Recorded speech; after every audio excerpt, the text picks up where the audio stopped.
Okay, folks. All right. I'm going to call the meeting to order.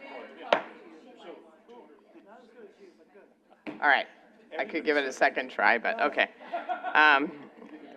First of all, please give your attention to this short video.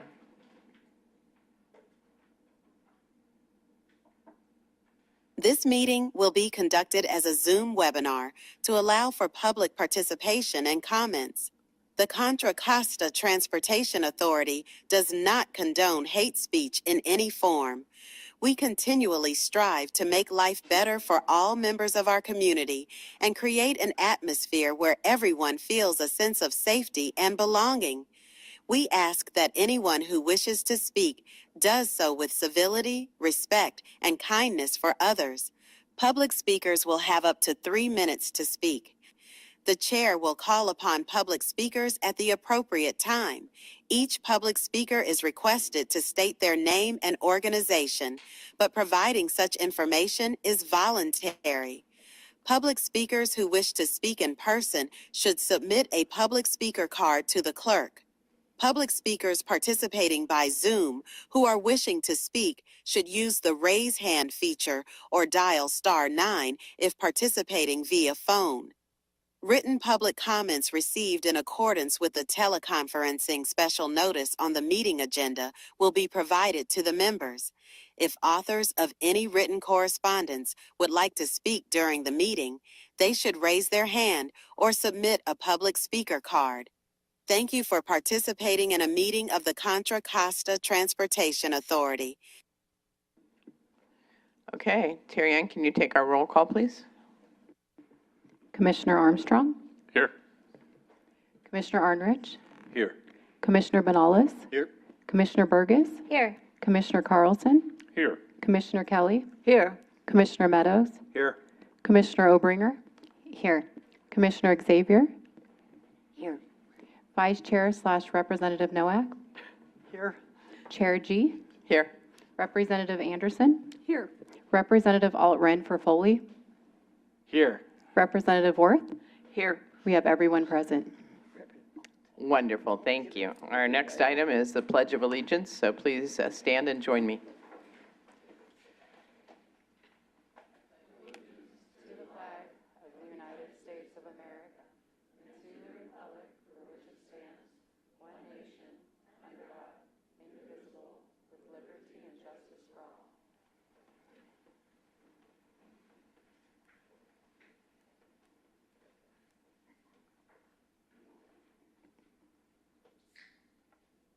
Okay, the next item on our agenda is public comment. Terry Ann, have we received any public comment, or are there any members in the audience that want to speak? We have not received any public comment, written or verbal. Okay, great, then we will move on. There are no presentations, standalone ones tonight, so we'll move on to our consent calendar. Chair G, sorry to interrupt. We had a delayed hand raise. Oh, okay, Do you want to go back? sure. Okay, this is Debbie Toth.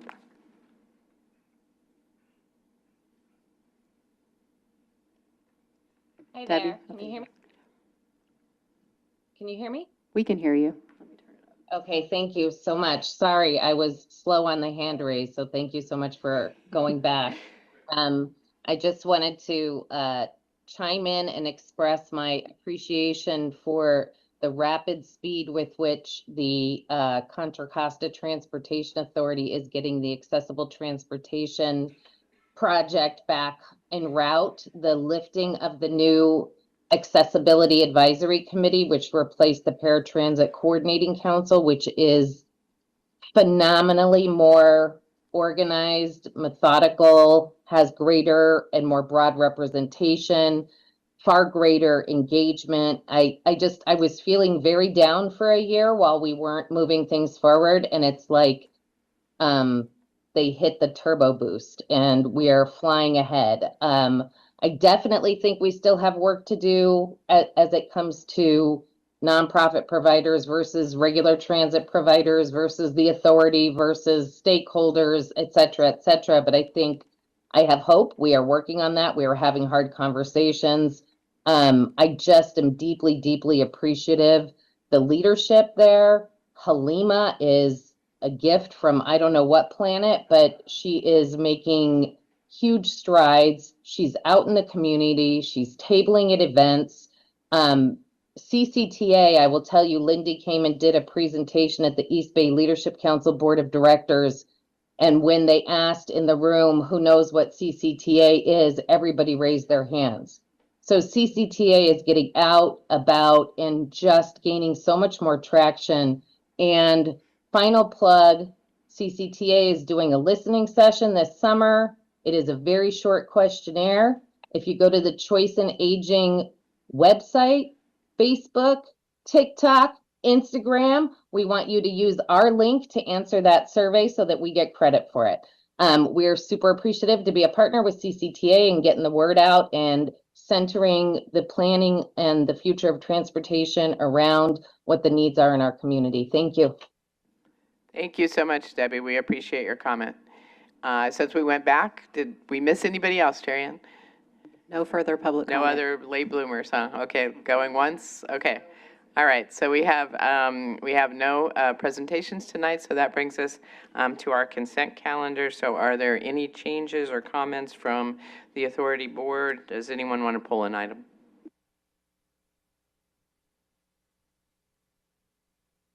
All right, seeing no comments there, do I have a motion? So moved? Is there a second? You read it? Second. Oh, okay. So we have a motion by Vice Chair Noack, a second by Commissioner Meadows. Will you take the roll call for us? Can we call for public comment? Oh, yes, I'm sorry. Sorry. Do we have any public comment? No, we do not have any public comment. So, okay. All right, Commissioner Armstrong, Yes. Commissioner Arnrich, Yes. Commissioner Banales. Yes. Commissioner Burgess. Yes. Commissioner Carlson, Yes. Commissioner Kelly, Yes. Commissioner Meadows. Yes. Commissioner Obringer, Yes. Commissioner Xavier, Hi. Vice Chair Noack, Yes. Chair G. Yes. Motion passes unanimously.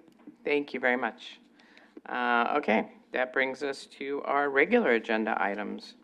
And our first one is from the Administration and Projects Committee. It's an action item requiring a public hearing to be presented by Yuli Zhang on the fiscal year 2026-2027 proposed budget for the authority and the Congestion Management Agency, and will include a report on the state of vacancies, recruitment and retention efforts in compliance with Assembly Bill 2561 and salary reporting under Senate Bill 707. Good Welcome, evening, Yuli. Chair. Thank you. Good evening, Chair and Commissioners. I'm Yuli Cheng, Finance Manager for CCTA. And this evening, I'll be presenting the proposed fiscal year 26-27 budget. I'll walk through the overall budget summary, major revenue sources, capital projects, operating expenditures, staffing updates, and the required AB 2561 and SB 707 reporting requirements. Overall, this year's budget continues to reflect the authority's commitment to maintaining strong financial stability while continuing to invest in transportation improvements throughout Contra Costa County. This budget was truly a team effort. I'd like to thank our department heads and their teams for working closely with finance and for providing the project schedules, program allocations, operational needs that helped us put this budget together. I'll do my best to answer any questions you may have, and for any project or program-specific questions, our department heads are here and they can provide additional details.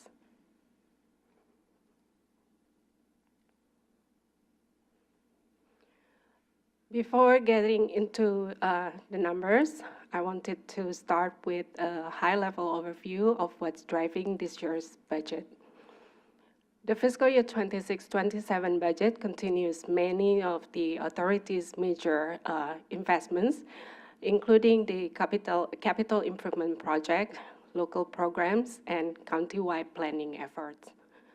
Compared to last year, we continue to see solid sales tax performance and significant investments in both project programs and capital improvement throughout the county.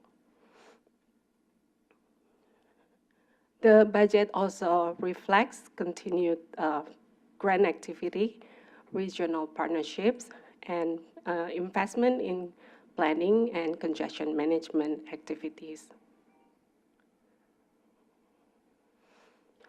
Looking at the budget summary, total revenues for fiscal year 26-27 are projected at approximately $265.3 million, while total expenditures projected at approximately $260.4 million.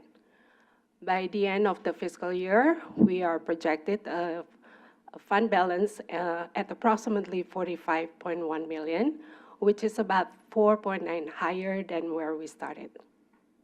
And this increase is mainly due to projected surplus in the FER fund as we continue to optimize available LPP fund exchange opportunities with our local agency partners. Overall, the authority remains in a strong financial position and maintains balanced budget while supporting countywide transportation strategies. One thing I'd like to note that many of our projects are multi-year projects, so expenditures and reimbursements can fluctuate from year to year depending on project timing and construction schedules.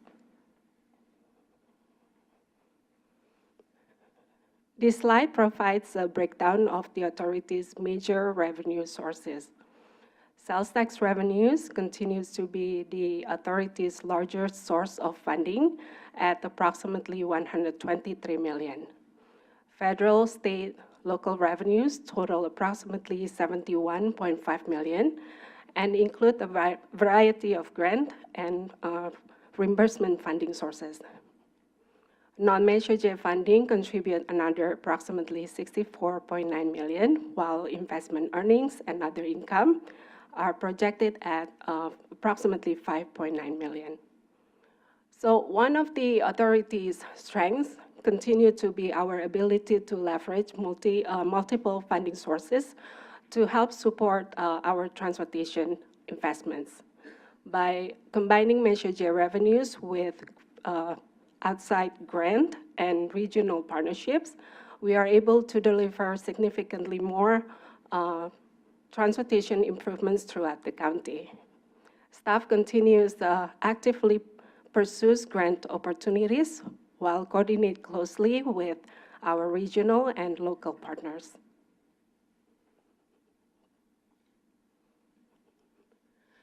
So this slide shows the projected sales tax revenues. Sales tax revenues remains relatively steady despite ongoing economic uncertainties. While we are continuing to monitor the broader economic conditions closely, especially for inflation and changes in consumer spending trends, our current forecast remains positive and support the proposed budget. As always, staff will continue to monitor the revenue trends closely and will provide updates to the board if there are any significant changes.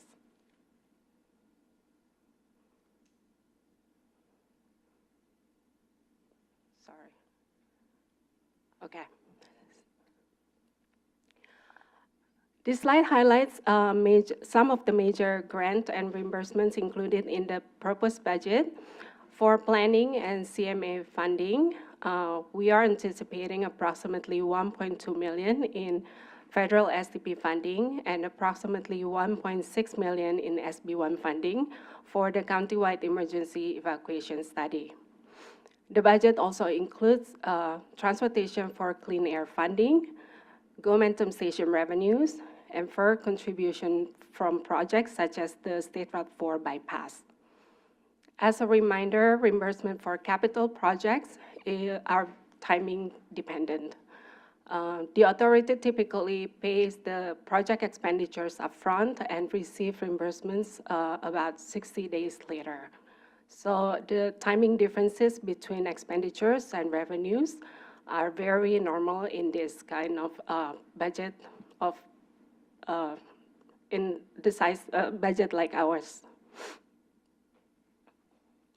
Moving on major capital projects, the fiscal year 26-27 budget includes approximately 51.4 million for Measure J capital projects funding.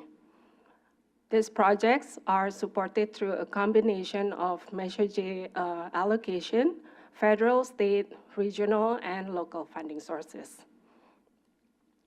Some of the larger projects are continue move through a environmental design and construction phases, so timelines may shift depending on project construction schedule or project delivery schedule, sorry. And then many of these projects will also open over multi-years to allow construction completion and also final closeout activities. As you can see on the slide, we continue to bring all the different funding sources from federal to local fund sources to help maximize our transportation investments. We are continuing to look for opportunities to optimize our fund sources to help support with transportation improvements in the county.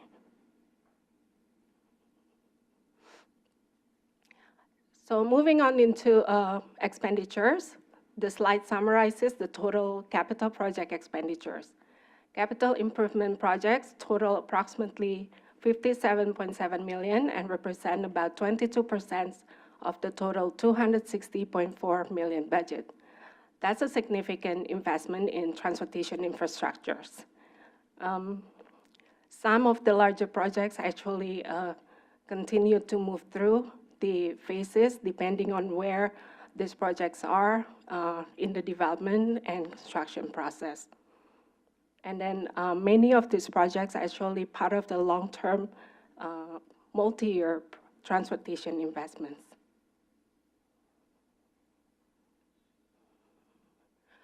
Programs continues to be the authority's largest expenditure category at approximately 78.7 million. These funds support Measure J program categories such as the bus services, Transportation for Livable Community or TLC, pedestrian bike and trail facilities or PBTF, paratransit, commute alternatives, and ferry service. The budget also includes approximately 24.7 million for local and sub-regional street maintenance. We are seeing decreases in TLC and PBTF, mostly due to completion of projects such as the Iron Horse pedestrian overcrossing and Lafayette Town Center pathway improvements. At the same time, we are seeing increases in paratransit, including the Accessible Transportation Strategic Plan and Optimat programs. Also increases in Transportation for Clean Air due to additional program for bike and facilities project. Momentum station remains consistent at 500,000 and is matched with anticipated revenue. For planning and CMA, expenditures are projected at approximately 6.6 million. The largest increase reflects the countywide emergency evacuation study and San Pablo Avenue multimodal phase 3 projects. The budget also includes CMS support and countywide transportation plan update, as well as the big data subscription program. Administration expenditures projected at approximately 4.1 million and includes office operations, software licenses, legal services, staff development, and public engagement support. Included in the budget, approximately 1.1 million for salaries and benefits of the administrative functions, which represents about 90.5% of the 1% Measure J limitation. Our debt service expenditures projected at approximately 42.9 million, including principal and interest payments. Authority-wide salaries and benefits are projected at approximately 8.9 million. The largest increase reflects the approved 3% CPI adjustments, annual retirement contribution updates, and increased OPEB contribution. The authority currently has 27 full-time authorized positions, along with 4 interim positions, which are funded by various transportation programs and projects. This intern position will help provide available support for staff, valuable support to staff, and while also help developing future transportation professionals. The authority also continues to maintain relatively low pension liability and fully funded OPEB obligations, which help support our long-term financial sustainability. During the APC meeting, there was a great question raised about the authority's pension liability, so I'd like to provide a quick update.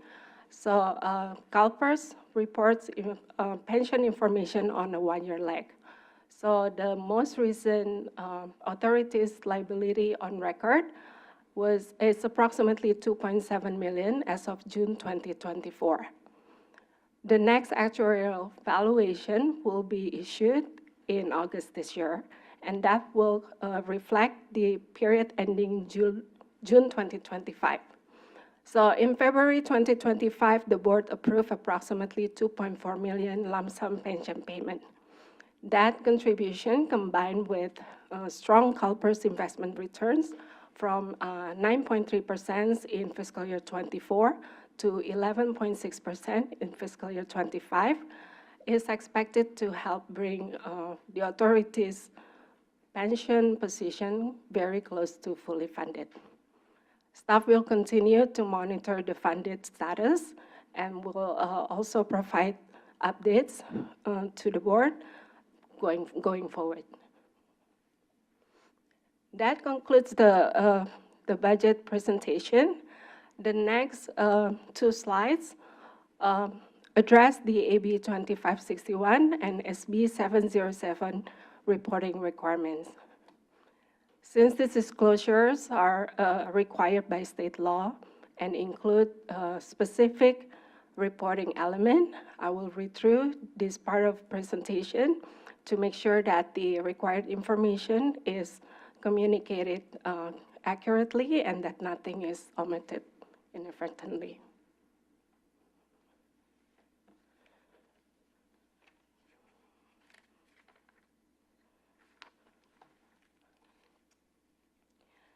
Under Assembly Bill 2561, pursuant to Government Code Section 35023A, CCTA is required to present the status of vacancies and recruitment and retention efforts during an authority board public hearing at least once per fiscal year before adoption of the final budget.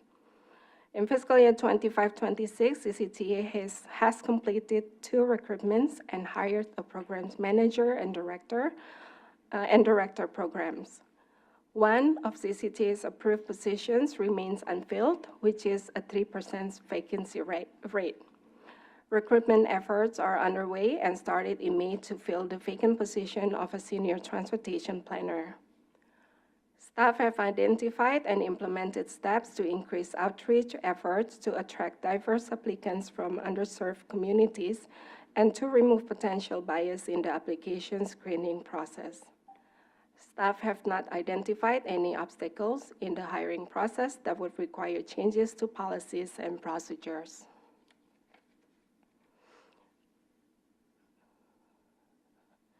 CCTA strives to be an employer of choice and continues to encourage professional development, succession planning, training, and growth opportunities for staff, provides the competitive salary and benefits through performing a 3-year total compensation study, and encourages a work-life balance through a flexible work site.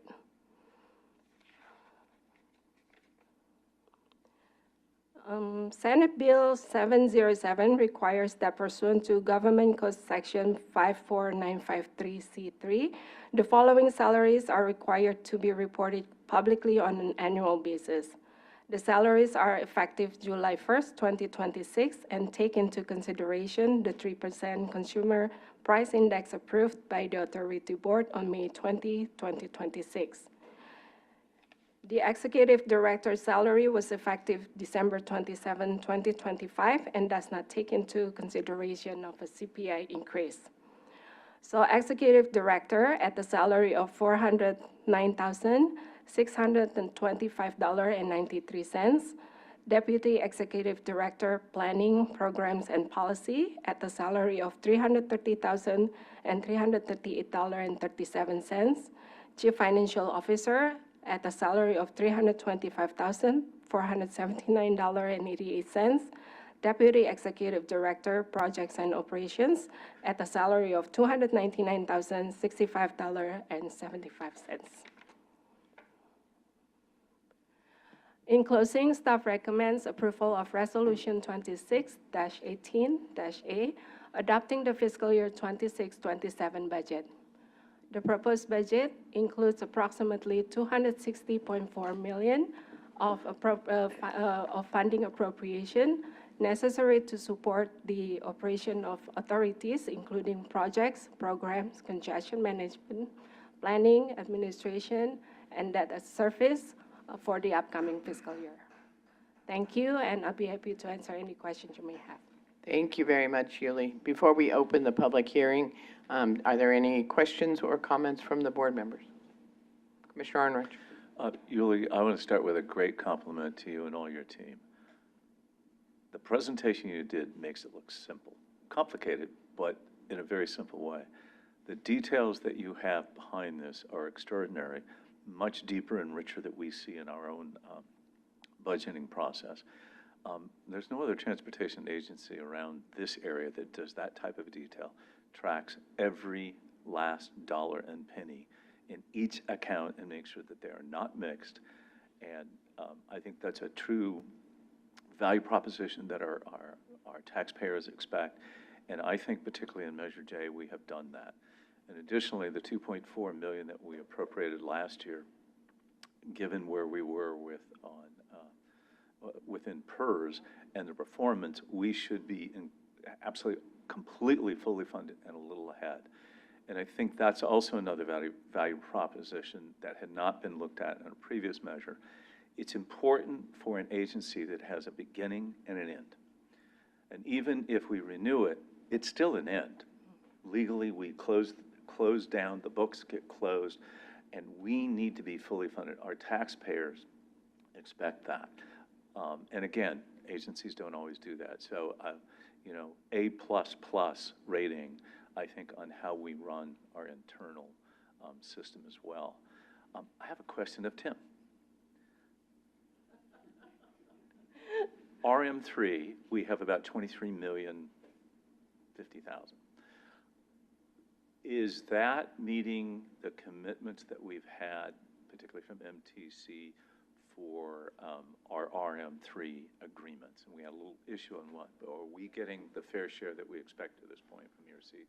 Yeah, I think we have. I mean, we're all of the commitments that MTC has made when SB 63 was kind of, going through the process back in, what was that, 2018. I think all of those commitments are being fulfilled by MTC, and I think we're reaping the rewards of that, I think, with all of the projects that we're seeing going to construction right now. I mean, a big part of the budget for RM3 is actually the 684 interchange, right? So, and that's a big component, right, of that project. That project, 684, has basically it doesn't have really a lot of Measure J funds on it. It's primarily, all the local match and everything is basically being funded by TCEP and RM3, right? So, I mean, without RM3, we wouldn't be able to advance, some of the projects that we currently have going right now. And then MTC just, obviously recently came through on the commitment for the 60 million, of the 75 million. That's right? the one I wanted to hear about. Yeah, Thank you. so that is 60 million of RM3, and then those going to be basically a $15 million loan agreement, basically, with BEFA. You know, so essentially, there'll be 15 million from BEFA and then 60 million from RM3, and MTC is fulfilling that commitment of the $75 million, you know, because that was really the important factor, was getting $75 million of the Express Lane, because the Express Lane funding was $300 million, right? And so they were going to split it 4 ways with the 4 counties, right? So that's how we got to the 75, right? So, so yeah, everything is coming through as planned. You know, and I just want to say, I mean, I think it also helps when you've got the, you know, Contra Costa County representative as the chair of MTC right now. So that also helps. Thank you, Sue. Great. So, so I think the fact that, you know, Commissioner Nowak is the chair of MTC also is a huge help at this moment, because, like I said, we are seeing a lot of follow through on those commitments. That's outstanding news. So this is a win all the way around. Thank you, Yuli and everybody else. Are there any other questions or comments from the board? Yes, Commissioner Armstrong. Yuli, thank you for the presentation, very good. And I might have missed it somewhere back when you were talking to revenues, and maybe this is also a question for Tim, but I lost track. Where do we stand with the mega grant funding, and have we gotten that? When are we going to get that? Is it incorporated into this budget, or are we still hoping for it to incorporate it at a later date? Yeah, actually, I'll kind of defer to Stephanie and the team on this, but I'm assuming we got mega budgeted in the budget, right? We're budgeting mega, right? Yes. So, yeah, so we are anticipating that revenue in the budget for mega. Now, in terms of the actual agreement, I mean, we had some exciting news last week. It finally started. We started seeing some movement out of Federal Highways Headquarters Division last week. So, as you may have remembered, it was kind of swirling, right? And so we kind of put on like a full court press and was able to kind of move that along. And so we saw some action and movement, you know, from Federal Highways Headquarters staff last week. And that was really based on the outcome of, I think, some of the comments made by Senator Padilla at the last Environment Public Works Committee hearing with the Federal Highways Administrator, Sean McMaster. So, you know, we're kind of navigating still through those, you know, through those politics. And I think the next step on mega is, because we already got the California division to approve the grant, and now the next step is to get the headquarters to approve the grant, and then it'll go to the actual secretary's office for signature. So the path, the journey's not over just yet. But I think it's important to make sure that we're already doing the necessary work up front right now to make sure that hopefully we're successful when it does get to the secretary's desk for signature. Okay. So All right, thank you. Yeah, there's progress being made. Yeah. Any other questions or comments? All right, seeing none, then I'm going to open the public hearing and ask if there is anyone from the public that would like to speak on this item. We do not have any public comment, written or virtual. Okay, seeing no one in the room coming forward, for the record, then I'll state that we have not received any public comments for the public hearing. And I will now close the public hearing for regular agenda item 8A and ask the recommendation from staff as for the authority board to approve resolution 2618A, which will adopt the authority's FY 26-27 budget. Following the public hearing, the proposed budget calls for funding appropriations totaling $260.4 million for projects, congestion management planning, programs administration, and debt service necessary as required for authority operations, capital improvements, and programmed activities from July 1, 26 through June 30th, 2027. So moved. I'll Okay. second that motion. Okay, so I have a motion by Commissioner Arnrich, a second by Commissioner Obringer. Terry Ann, can you conduct the roll call, please? Commissioner Armstrong? Yes. Commissioner Arnrich? Yes. Commissioner Banales? Yes. Commissioner Burgess? Yes. Commissioner Carlson? Yes. Commissioner Kelly? Yes. Commissioner Meadows? Yes. Commissioner Obringer? Yes. Commissioner Xavier? Aye. Vice Chair Nowak? Yes. Chair G? Yes. Motion passes unanimously. Thank you very much, everyone. And again, Yuli, you're going to have to go a long way to move up from A++ for next year, okay? So just remember that. Okay, thank you all. So the next item is going to be presented by Hisham Noemi, seeking authorization to commit matching funds for upcoming Senate bill funding applications for the Interstate 80 San Pablo Dam Road Interchange Phase 2 project. Hisham?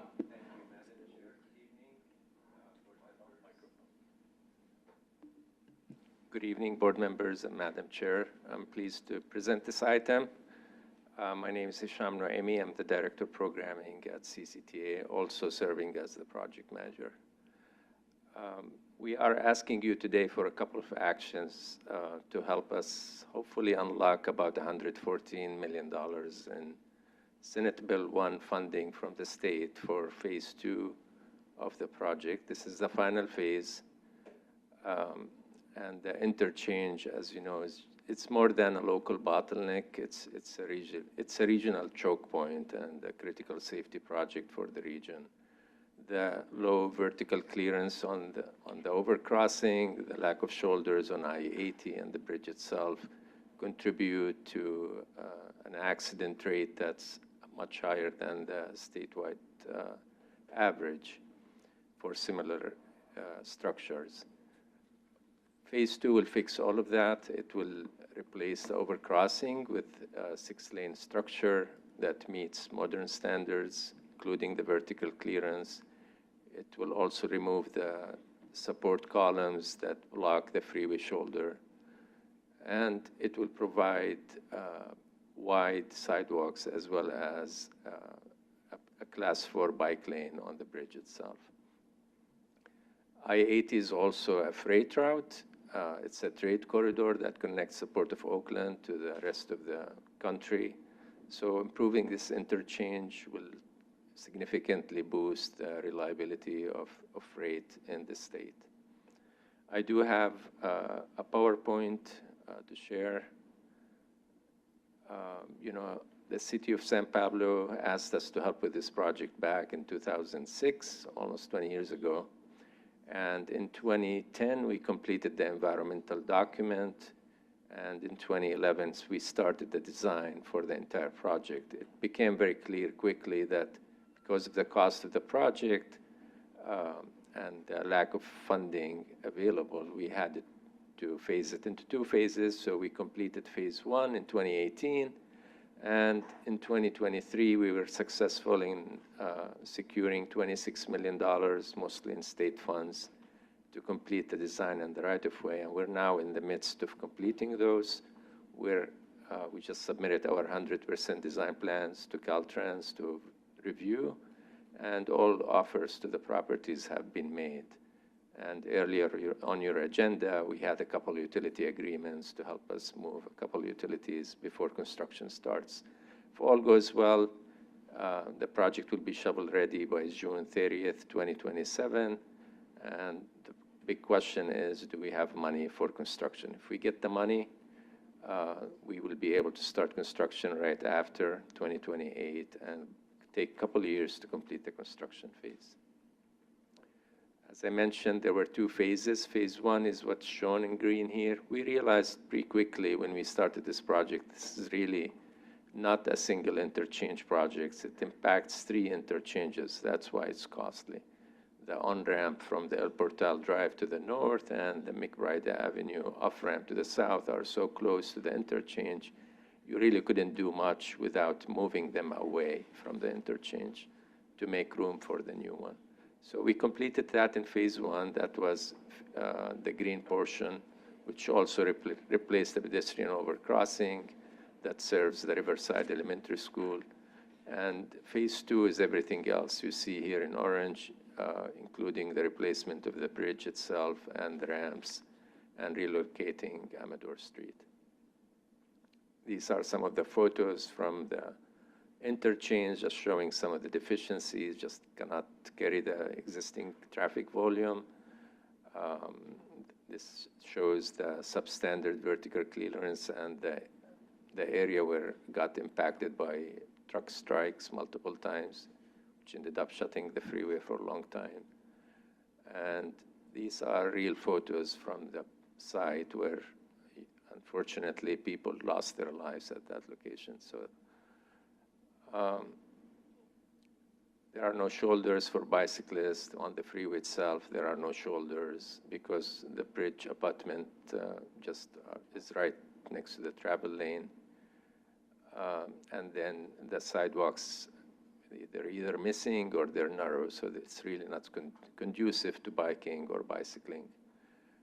And as I mentioned, because of how close the McBride off-ramp is to the interchange, you have a weaving issue, not enough time, not enough distance for cars to exit and enter their freeway. This is a site where there are a lot of rear-end accidents and side swipes. And this is unusual configuration where you have five-legged intersection that contributes the deficiency at the interchange.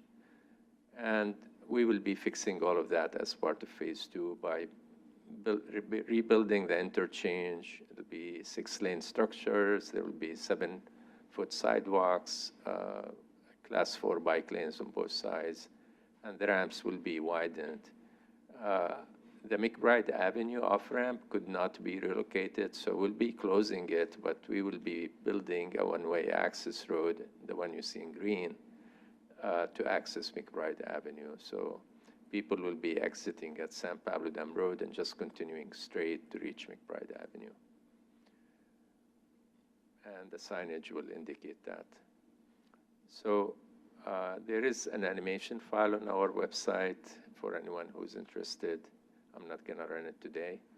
And this just shows the cross-section at San Pablo Dam Road. As I mentioned, you know, we're targeting to get the project shovel-ready by June 2027, assuming we are successful in receiving the SB1 money for construction. The construction will take place in 2028. And now, to get to the meat of the agenda item, you know, this project, as I mentioned, we secured $26 million to complete the design right-of-way. That's fully funded. But the construction cost is significant. It's $134.5 million. So our game plan to fund it includes applying for 2 fund sources from SB1. The TCIP, the Trade Corridor Enhancement Program, is where we actually got money for 684, the $58 million. Also where we got the $19.7 million for this project to do the design. So we've been successful, luckily, in the past from this fund source. So we'll be applying for $94.5 million for that and $20 million from the SB1 Local Partnership Program. To apply, to be eligible to apply, you have to show a commitment of local match of $20 million. And that's why we're here today. I'm pleased to say that WICTAC at their May meeting showed their full support for the project and committed $3.67 million. The city of San Pablo also committed about $0.33 million. That's $4 million we didn't have a month ago. And also, we anticipate to have $0.2 million in savings from the right-of-way phase. So that leaves us with a shortfall of $15.8 million that we need your help to approve in order for us to complete the $20 million required match. So what we're asking you today, hopefully, will benefit, not only will allow us to apply and hopefully unlock that state money, but also it's not going to result in any delay to any project. It basically aligns the funding we have now with project readiness. It's a win-win for all involved projects. Of course, it'll be a big win for the county if we secure it. And, you know, the projects that will be contributing, the Pacheco Boulevard widening, the Highway 4 operational project in the eastbound direction, they're getting a 10% increase in the funding for working with us on this funding plan on these exchanges. And I do want to express my appreciation to the county staff and the Board of Supervisors for helping us with this. Without them being a great partner, I couldn't come here and present this. So in terms of what we're planning to do, the Pacheco Boulevard right now has about $8.3 million in Measure J funds. That's programmed in 2031 or 2032. The project has a funding shortfall. It's not ready yet to go to construction. So the plan is to take that money, give it to CCTA to contribute to the match, and return CCTA in 2027, when we work on our 2028 STIP recommendation, will commit $9.13 million. That's the 8.3 plus 10% to compensate them for the change in the fund source. The same thing with the Highway 4 operationals. Right now, we programmed a long time ago about $7.5 million to complete the design of the project, but unfortunately, a few years back, we ended up halting the project because of the VMT requirements.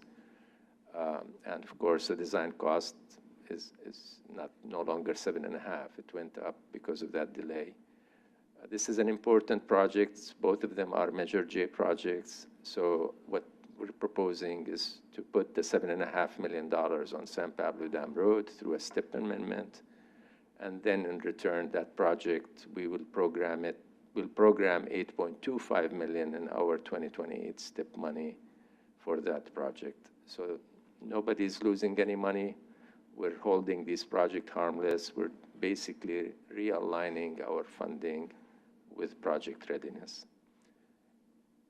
Just to emphasize, agreement number 761, which we are asking you to approve, will basically exchange the Measure J money for Pacheco Boulevard with future STIP money, and Resolution 2628P will redirect our $7.5 million in already programmed STIP money from the Highway 4 operational projects to the I-80 San Pablo Dam Road projects. We have done this in the past. This is not the first time we do this. In 2020, the Iron Horse Trail project at Bollinger was short $9.2 million because of COVID and so on. We were ready to go. And San Pablo Dam Road, ironically the same project, had $9.2 million in STIP money, but that wasn't enough to do much with. So we ended up doing the same exact thing. We took the money from San Pablo Dam Road. We got the Iron Horse Trail fully funded. Now it's all completed. San Pablo Dam Road didn't lose anything because 2 years later, we got $26 million to complete the design and the right-of-way. So there is some precedence to doing this. And with that, I'll be happy to answer any question. The recommendation is to approve both agreement number 761 and resolution 2620P. Thank you very much, Hisham. Are there any questions or comments from the board? Yes, Commissioner Kelly. Yeah, as I said at the Projects Committee meeting on this item, Hisham, thank you very much for all your work on this. This is really creative. And this project is really, really important. As he said, there's a huge bottleneck on I-80 at this kind of S-curve here, and that will solve that. And also give us an opportunity for eventual bus on shoulder, which is something I'm very excited about. And it will prevent the accidents that have been having. I mean, Hisham, I think you said there were maybe like 600 accidents over a period of time at this area. So this is a really important project to get done. And at the May WCTAC meeting, we had some STIP funds, about $5 million to give out. There was a call for projects. And we all voted unanimously to give $3.6 million to this project because it's so very, very important. So really want to thank you for that. And then on the fund here, this is another use of this, what we call fund exchange, right? We've done this before. And thank you very much for that. I hope it all works out. Thank you. Is there any more questions or comments? Yes, Commissioner Arnrich. I just wanted to add what Chris said. We've done this before, and high-level view, everybody gets the money they were promised. Nothing changes. It's about the timing of it, and the timing is critical here. Some projects take longer because of acquisition right away and things like that. This works out really well. It is probably the single best thing we can do for Highway 80, or Interstate 80. We've tried a lot of other things. The number of accidents, and it is over 600 accidents, that bulkhead wall is so close to the road, if you stuck your arm out like an elbow, you almost hit the wall. It's 2 feet too short, the number of accidents, so that bulkhead wall moves way back. Operationally, the whole intersection improves. I think this is exactly why this agency is so good. It goes back to what Yuli was doing and Brian and them on the accounting side. We keep such careful track of all of our commitments to make sure that they are funded and funded when they need them. And the timing of projects we know come and go according to additional funds. So this is a great solution, and I think we should all have great confidence that we have always lived up to our commitments. And I think the safety alone would, if I had the single choice, I'd move it to the top of the list just because of safety. So well done. Thank you. Anything else from the board? All right, seeing none, I'll ask if there are any public comments, either in the room or online, Terry Ann. We have not received any public comment, written or verbal. Okay, then do I have a motion for approval of agreement number 761? I move that we approve agreement number 761 and resolution 2620B for the San Pablo Dam Road Interchange Project. Okay, do we have a second? I'll second that. Okay, so motion made by Commissioner Xavier, second by Commissioner Kelly. Terry Ann, can you take our roll call, please? Commissioner Armstrong? Yes. Commissioner Arnrich? Yes. Commissioner Banales? Yes. Commissioner Burgess? Yes. Commissioner Carlson? Yes. Commissioner Kelly? Yes. Commissioner Meadows? Yes. Commissioner Obringer? Yes. Commissioner Xavier? Aye. Vice Chair Nowak? Yes. Chair G? Yes. Motion passes unanimously. Thank you very much.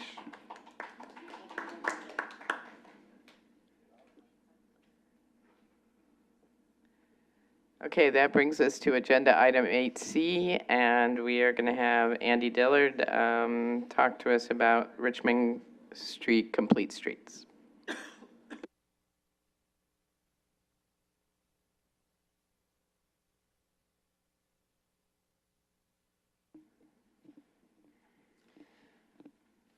Hello, good evening, Madam Chair and board members.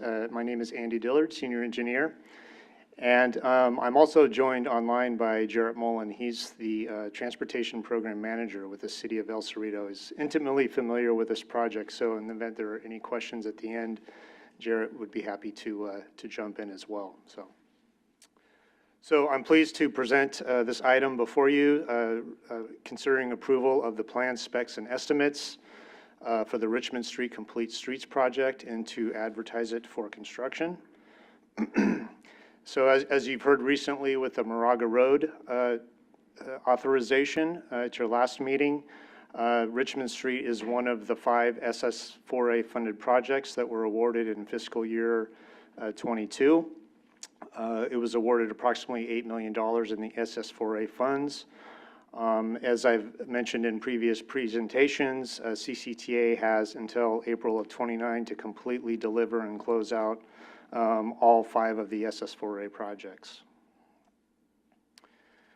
And also, as a reminder, CCTA is serving as the implementing agency for all these projects, along with the local agencies who are the project sponsors. CCTA is responsible for delivering all these projects designed through construction, but the local agencies do have overriding call on the design and during construction as well. And then also to emphasize as well, Caltrans' role in authorizing these projects, it's really for NEPA only, as we have a direct agreement with Federal Highway Administration. So on to the Richmond Street Complete Streets project. This is a very, very exciting, I consider transformative project in the city of El Cerrito. El Cerrito's long been interested in getting this project completed. So a little bit of background of Richmond Street. It's about a 1.8 mile segment, and the project will stretch from the south from Fairmont Avenue all the way to the north to Elm Street Hill intersection. Essentially, we'll connect the BART stations between El Cerrito BART Station and the Del Norte BART Station to the north. Richmond Street is primarily a minor arterial with primarily residential single-family homes, some multifamily. Carries between 8,000 and 9,000 vehicles per day. Has a 25-mile-an-hour speed limit, but their prevailing speeds are well north of 30 miles an hour. So this project really, it's about safety and connectivity. And, you know, the SS4A, one of the tenets of that grant program is to provide a safe systems approach, with which this project certainly will do that. It will rehabilitate the pavement along the complete corridor.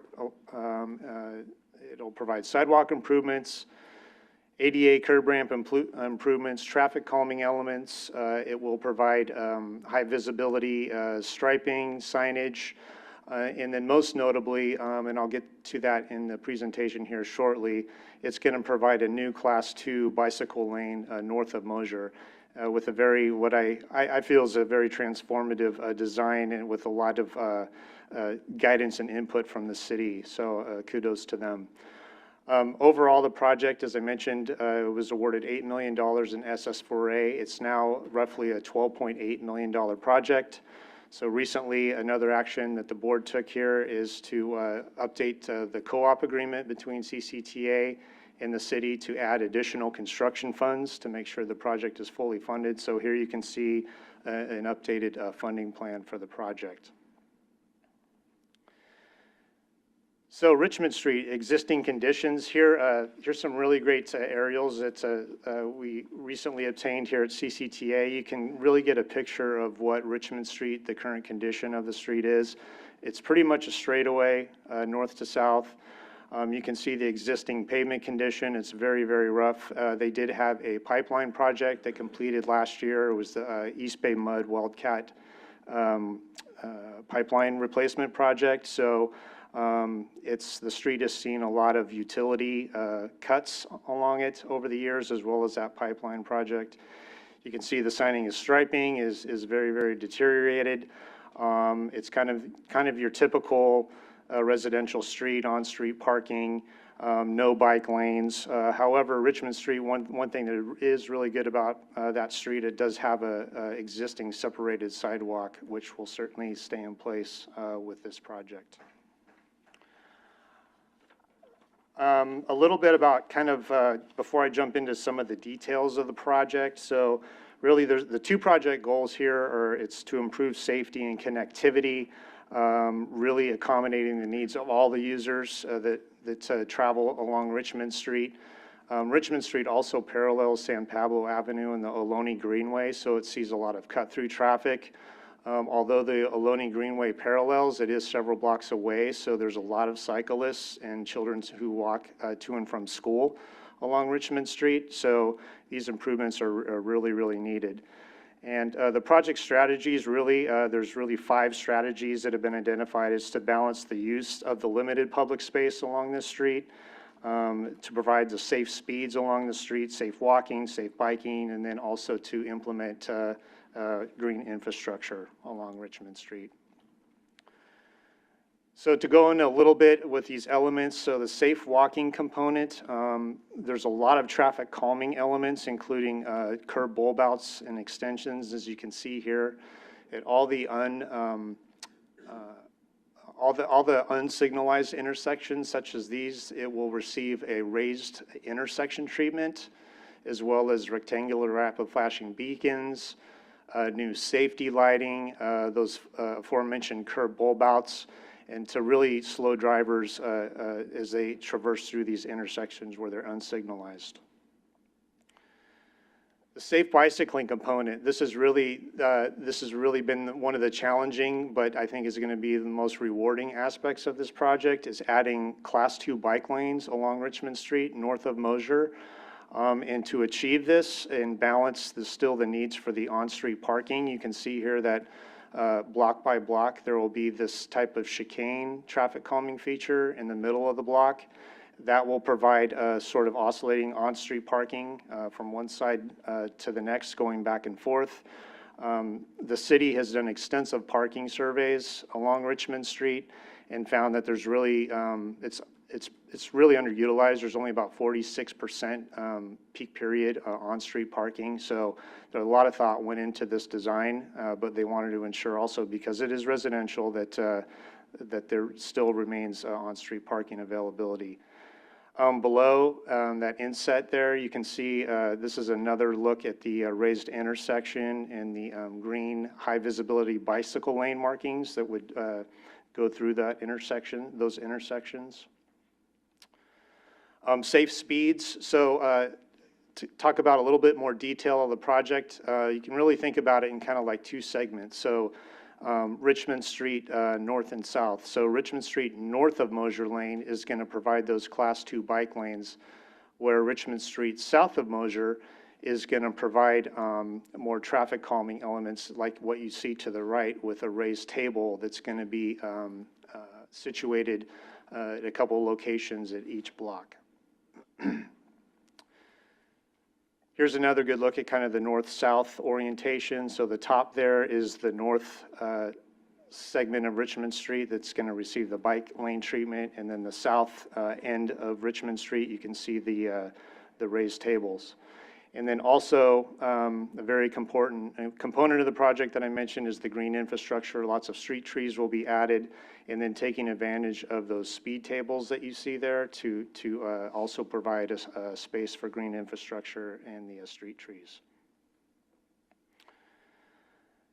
So in all, there's been a total of 4 community workshops over the last really couple of years.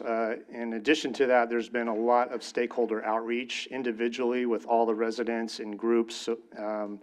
And the city has been, and the consultant team, which is CSW ST2, has been really responsive to the needs and requests of the residents. There's been multiple iterations of this conceptual design. The city council ultimately supported the conceptual design. The project has cleared NEPA and right-of-way, and we're waiting for authorization from FHWA. So we're anticipating construction advertisement in July of '26. So a couple of challenges too here that are noted, I've said before, but another one as well is we need to also coordinate with the countywide smart signals project. There's 3 intersections that are receiving signal upgrades in the form of video detection, new controllers, and a couple of cabinets. So we'll be coordinating that project with this project as well. Here again, here's a look at the schedule. So in all, assuming that we go out to bid in July, we would award it in September, start construction in October, and then I know that there's an El Nino coming apparently this winter, but hopefully the weather will cooperate and get us to the finish line by midsummer of next year. So with that, we're seeking approval of Resolution 26-25P, authorizing executive director or designee to approve the project design in accordance to Government Code Section 830.6 in order to preserve the design immunity. 2, to publicly advertise a construction contract at the executive director or designee's discretion, and this is contingent upon that FHWA authorization. 3 is to approve changes and issue addenda to the bidding documents during the advertisement period, and then finally to publicly open all bids received. So with that, I'd be happy to answer any questions. Thank you very much, Andy. Are there any questions or comments from the board members? And Yes, Commissioner Arnrich? Andy, raised tables. You want to have a conversation? So it's a wonderful idea. This is a beautiful design. And I tell you what, I would not just label this Richmond Street Complete, put the city name in front of it, because some people think it's Richmond. It's not. Let's give due credit where it's going. Raised table.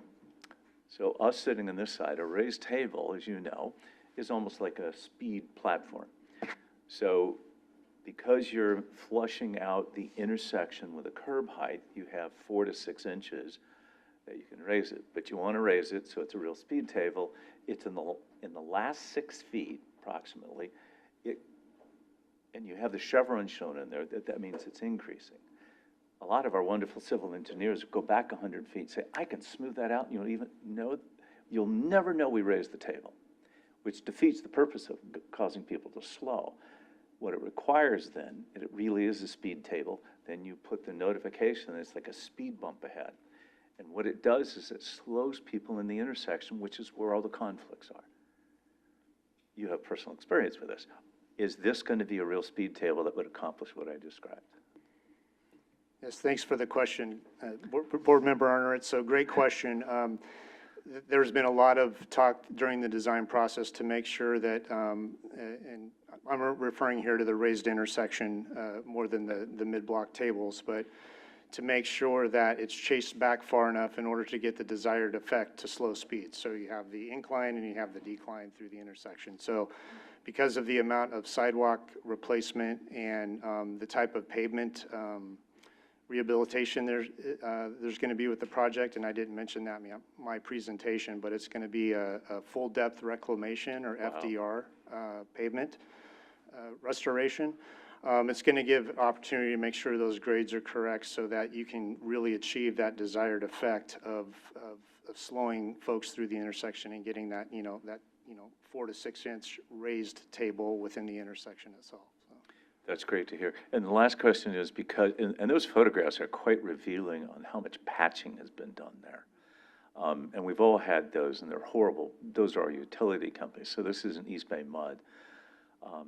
Are we going to put them and the other utilities, but particularly East Bay Mud, on strict notice that they need to get out there and replace all of those plastic lines? Because there's probably some, because they have a policy, they only react when they break. But even if you do a 2-inch overlay, that equipment's heavy enough to break those lines. If we're going to do a complete dig out of this, it's going to do more damage. So you think we're able to give good notice to them and give them a date specific they have to be in and out? And also ask them at the same time, will you please demonstrate to us on your map where the plastic lines are and that they are replaced? Yeah, I can speak to so they're actually, one of the actions the board took, we increased the design budget, mostly for the pavement design, and to make sure there were, had good surveys out there to locate all the laterals essentially along Richmond Street, because understand that FDR, when you have to go down quite a bit with that. So there's been a lot of extra design work done, and there's already been a lot of outreach, the notice to owners during the right-of-way process with East Bay Mud. So the city and the consultant team are in lots of contact with East Bay Mud on this project. And I raise it because we've seen on the similar scope projects, a week later, they come out and tear up a 300-foot section of brand-new pavement.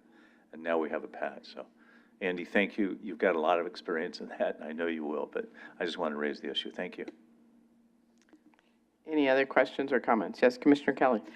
Yes, Andy, thank you. Per Newell's question about the raised intersection. So that looks like it's like a lighter shade of concrete or asphalt, is it, compared to the roadway? What I'm concerned about is that the raised intersection over time, and there's a lot of cars that go through there, will continue to be a real contrast to the roadway.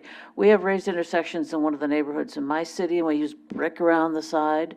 So is there going to be a real good contrast here? Otherwise, people might, not realize it's there and want to speed. Yeah, I'm not aware that there's going to be a pavement contrast. It's going to be more of the pavement markings and the advanced signage that's going to demarcate that raised intersection. I don't think the color of the asphalt, if that's what you're referring to, is going to be, there's not going to be a special treatment. Although there are traffic calming elements in the form of those chicanes that you see along the segment. Those will have a color contrast to them, as you saw in the exhibits there. But the raised intersections themselves, I'm not aware that there's going to be an actual pavement we should just contrast. keep an eye on that after it's done, for a year or two to make sure that it's still effective. Thank you.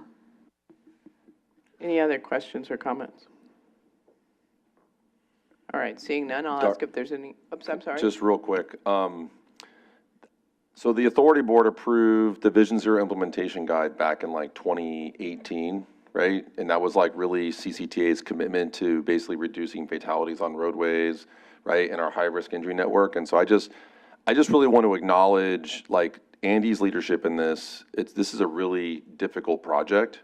I also want to acknowledge Jarrett and the city of El Cerrito for their leadership on this project, because there was a tremendous amount of outreach on this project and a lot of engagement, because the city was really making some tough decisions, right? Some really tough decisions. As you all know, these road diet projects are really difficult, with the community. And so I really want to applaud, El Cerrito for kind of taking some leadership here, because this is really a great project, as we think about the future and think about, how we're going to really achieve our goals. And so I just want to acknowledge El Cerrito's leadership on this, and Karen and Jarrett and the whole team there, because this is a really great example of a Vision Zero project. Thank you, Tim. All right, we'll go back and see if there's any public comment. We've not received any public comment, written or verbal. Okay, and seeing no one coming forward in the room, I'll then ask if we have a motion. I'll move the item. Second. Okay, we have a motion from Commissioner Kelly and a second from Commissioner Xavier. Terrian, can you take the roll call, please? Commissioner Armstrong? Yes. Commissioner Arnerich? Yes. Commissioner Banales? Yes. Commissioner Burgess? Yes. Commissioner Carlson? Yes. Commissioner Kelly? Yes. Commissioner Meadows? Yes. Commissioner Obringer? Yes. Commissioner Xavier? Aye. Vice Chair Nowak? Yes. Chair G? Yes. Motion passes unanimously. Thank you very much. All right, that brings us to our next agenda item, which is 9A, which is approval of the proposed coordinated call for projects and program guidelines. And Matt Kelly is our staff member to talk about it. Matt? Thank you, Chair G. Good evening, authority members. Matt Kelly, Director of Planning here at CCTA. I'm going to share my screen.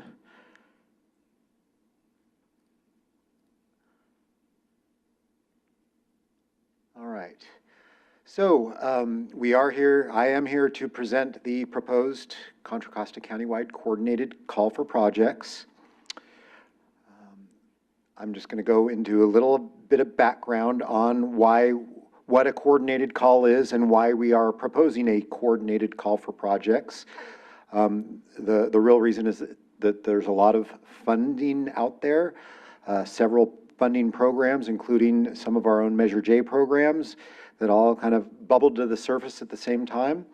And that is why we are coordinating to basically make it easier for project sponsors that are interested in receiving and applying for some of these funds.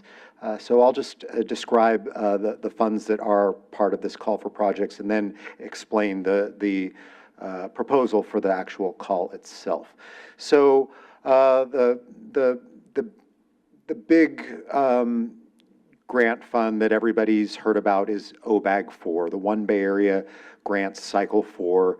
We last saw a cycle of One Bay Area grants in 2022, which were administered by CCTA through MTC.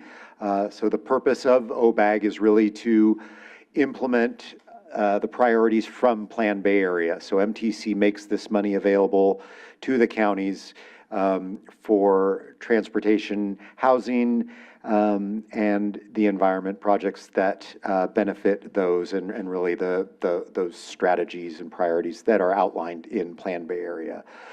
So to collaboratively invest both local and regional funds on projects that improve connectivity, equity, and sustainability here in Contra Costa County. This cycle incorporates a new policy, the transit-oriented communities, and the transit priority policy for roadways. Those are incorporated new from the last cycle. Just want to note that these funds are all federal and therefore are a little tougher to deal with and require a local match of 11.47%. As I mentioned, the OBAG for county program is administered by the CTAs, the County Transportation Authorities, of which CCTA is that for Contra Costa County. All project sponsors receiving funding must meet OBAG compliance requirements set out by MTC, and the The real bright line we have is to make sure that 80% of the projects that we submit to MTC for OBAG County program funding are within 1 mile of those TOC or priority development area geographies. We had the PDA geography requirement last time. This time the TOCs are added to that, but it actually expands the geographies that are available for us to meet that 80% threshold. And I'll show you a map in just a moment. All project submittals for the OBAG County program are due to MTC at the end of October. So those need to be blessed by this board prior to then. So that will presumably be done in October. There is $43.4 million targeted for Contra Costa from the regional amount that MTC allocates based on a formula. We could receive up to $52.1 million should other counties not submit regionally competitive applications. So that is very important that we do submit regionally competitive applications, and then we can get, above our share of the allocation. So that is really the goal. In terms of those sponsor requirements, MTC does require that sponsors, and this is in most cases for local jurisdictions, that they are compliant with state housing law, including housing element certification, that they are doing safety planning by updating their local road safety plan at least every 5 years, that they're doing pavement management activities, they're keeping their PCI up by going through the pavement management program certification at MTC, and then performance reporting, basically submitting traffic counts back to MTC for the federal highway performance monitoring system.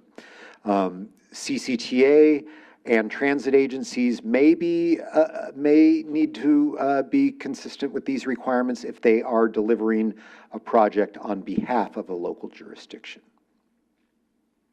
So here's that map I mentioned, which shows in red that new geography. So the transit-oriented communities are in the kind of pinkish circles, and the priority development areas are in the green shading, with the red being a mile radius around those geographies. So as you can see, a good majority of our kind of built-up areas are within those boundaries. There are some locations, though, around the county: Pacheco, Alamo, Clayton, kind of eastern Oakley and Brentwood, that are outside, but we do have that 20% to work with, and we'll make sure that we meet that minimum threshold. Just last time, cycle 3, we had a 70% target for the PDAs, and we achieved 79%. So we don't think we'll have a problem meeting that 80% with the expanded geographies. So the funding programs that we're really excited about here is the Measure J, Transportation for Livable Communities, and Pedestrian Bicycle Trail Facilities. These are local funds, flexible funds that come in through the measure. So 5% of Measure J does go to TLC. These are funds that are to be used to encourage alternatives to the single occupant vehicle, so lots of active transportation, complete streets, traffic calming, things like that. There's about $33 million available.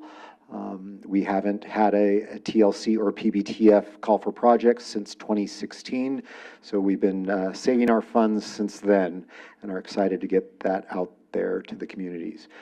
This is sub-regionally competitive in that the RTPCs determine the project priorities, or that final project list that's submitted back to the board. Allocations are subject to compliance with the growth management program, so you must be in good standing with the GMP. And then I mentioned in the slide the previous funding decisions.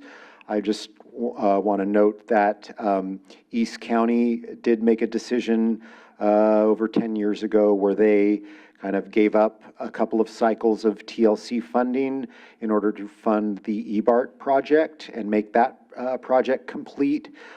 So they sat out of cycle 2 and they will sit out of cycle 3, but there are other monies available to East County that I'll mention as we go down the list.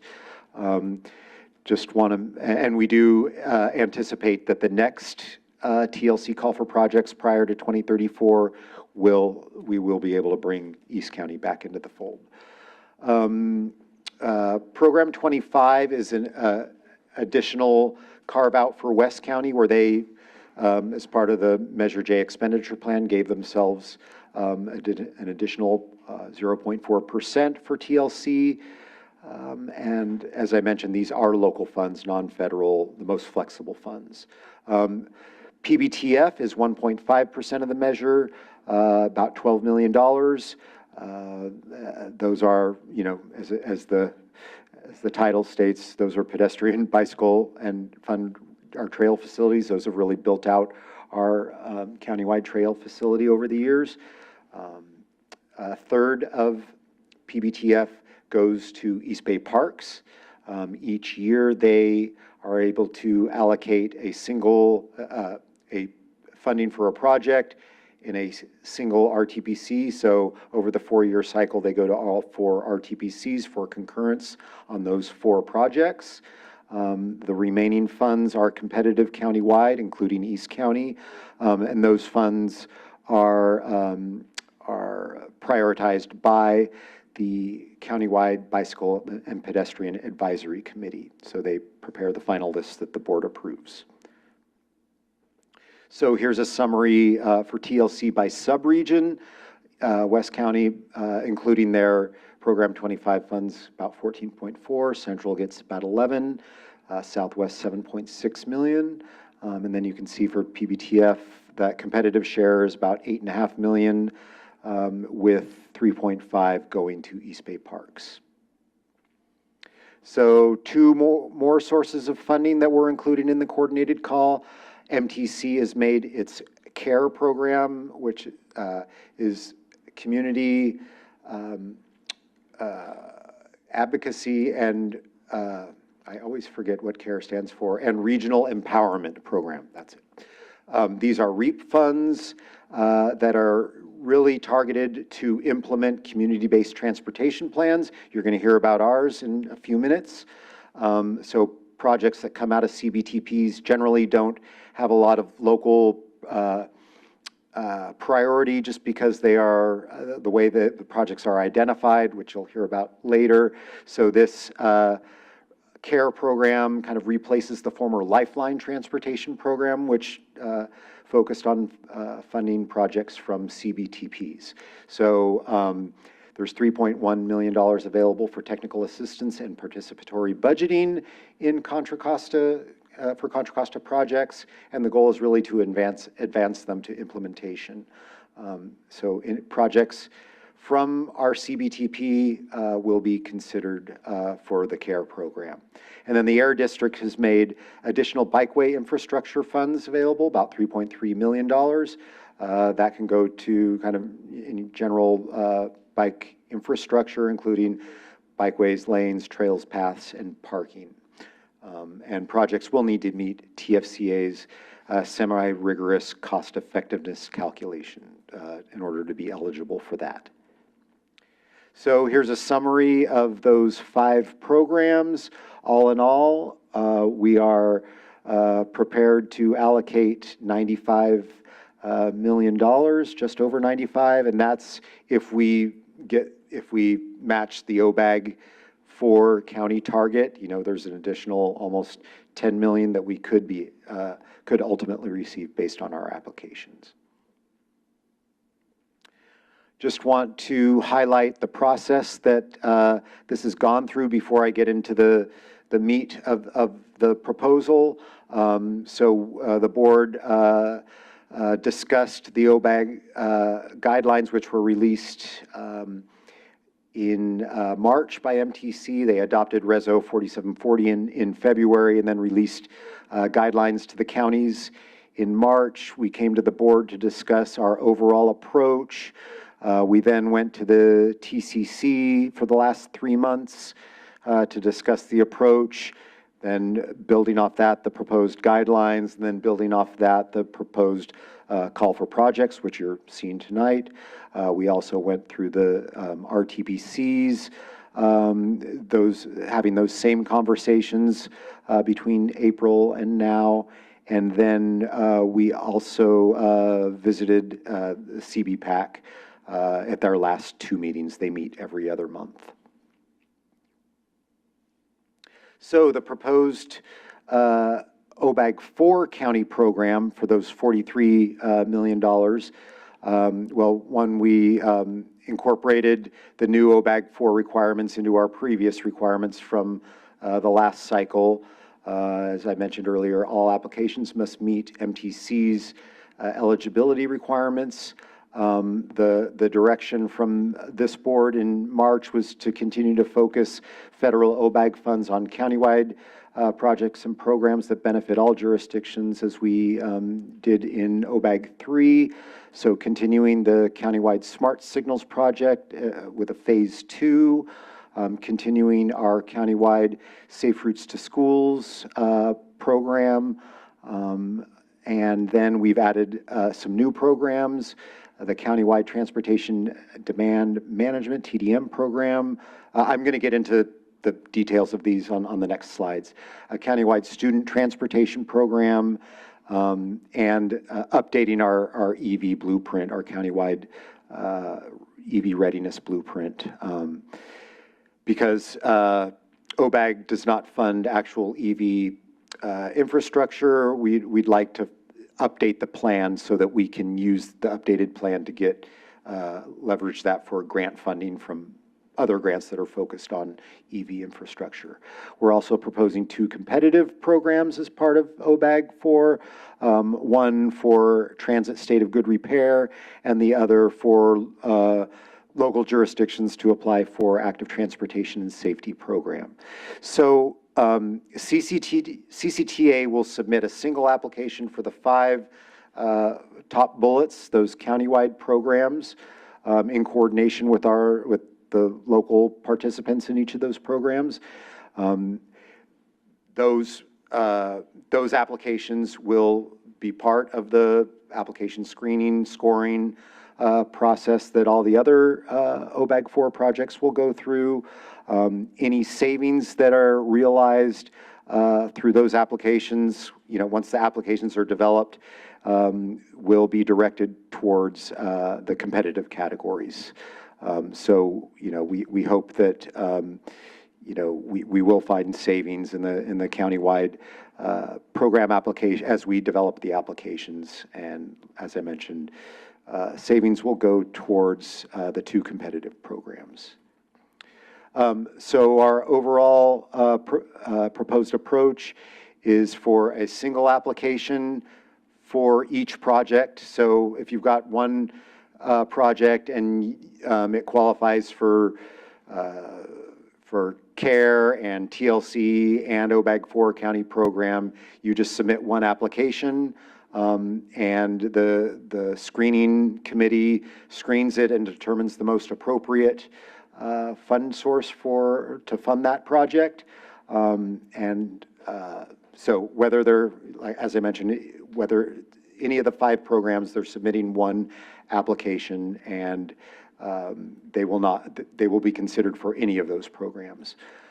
So we are proposing that 2 applications be the limit for each local jurisdiction, but that the county and BART are able to submit 4, assuming that those are balanced among the subregions. CCTA will submit the 5 countywide applications, as I mentioned. Minimum grant size is $500,000 for OBAG 4 and TFCA, whereas it's half that, $250,000 for CARE, TLC, and PBTF. And I can take comments at any time through this, but I'll just keep moving unless I hear from you. So our proposed process is that the process was that the TCC, the RTPCs, and the CBPAC provide the input on the development of the call for projects, and that CCTA issues the call for projects this month. That once the projects are submitted, and I'll show you the schedule in a moment, but once the projects are submitted in August, that there then be a separate schedule for scoring and finalization of those project lists, just because we have a very hard deadline for MTC and OBAG in October, whereas TLC and PBTF need to go through the RTPCs and the CBPAC and need a more generous application scoring schedule. We are going to be holding office hours over the next couple of weeks for project applicants so they can meet with staff and discuss their approach and strategy.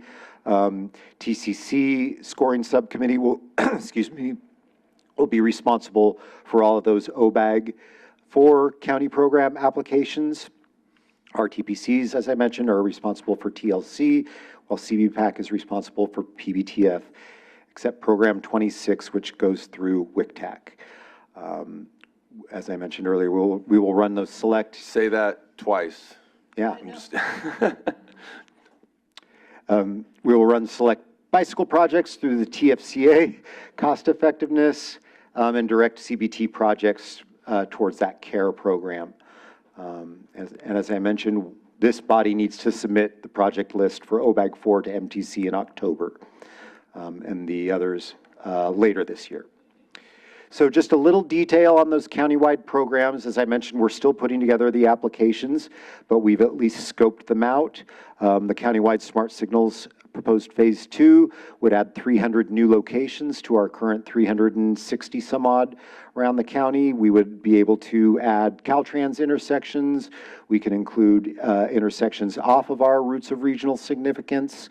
We hope to extend the software licensing agreements for those, for all locations for another 5 years. Right now, phase 1 is covered for 5 years. We know that will be a burden for local jurisdictions, so we, with this proposal, we can fund an additional 5 years.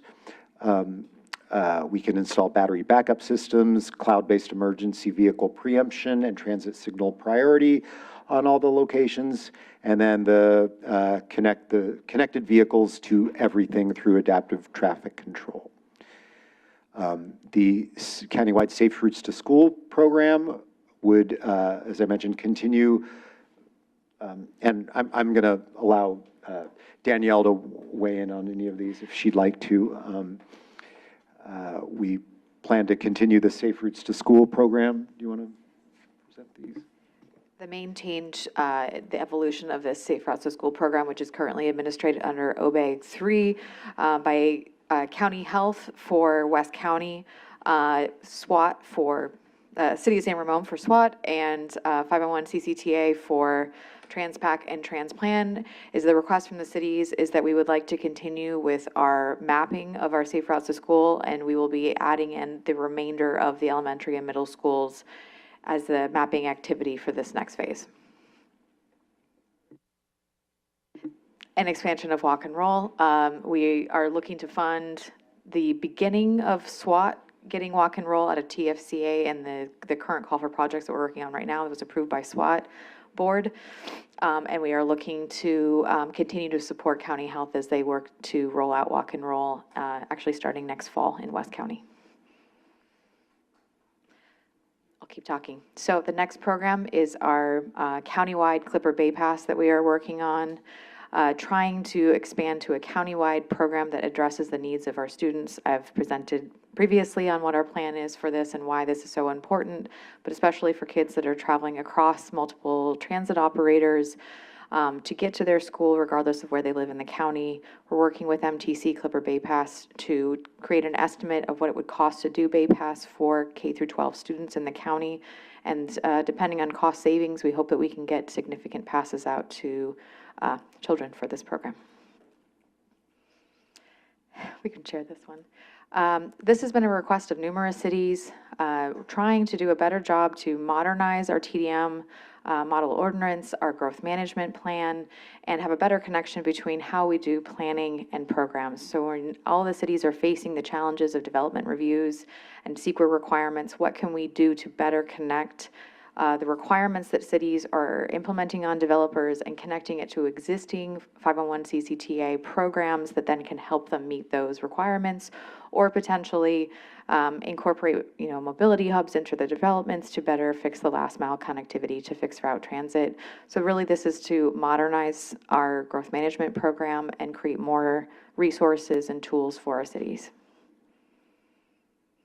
And then the last one is really the growth from our 2019 EV readiness blueprint. A lot of cities have expressed the challenge of planning for electric vehicle charging throughout the cities. We've also experienced some issues with our CEC EVSE rebate program and finding that really the only way to entice labor to the table to do these installations is to do it at a large enough scale that they find it worthy of their time and they can also meet the prevailing wage requirements. So the idea with this is to update the countywide plan to identify locations and implementation strategy for how we can do this countywide to help the cities and get the great partnerships with labor that we would like. Thanks, Danielle. So just a summary of the countywide programs compared to the competitive funding we've identified.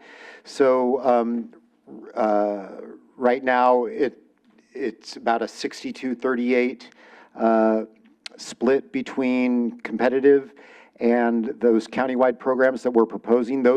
That 35.9 is the maximum that would go towards the countywide programs, but as Danielle mentioned, we anticipate finding some savings in those, and any savings would be directed back towards that $7.5 million competitive.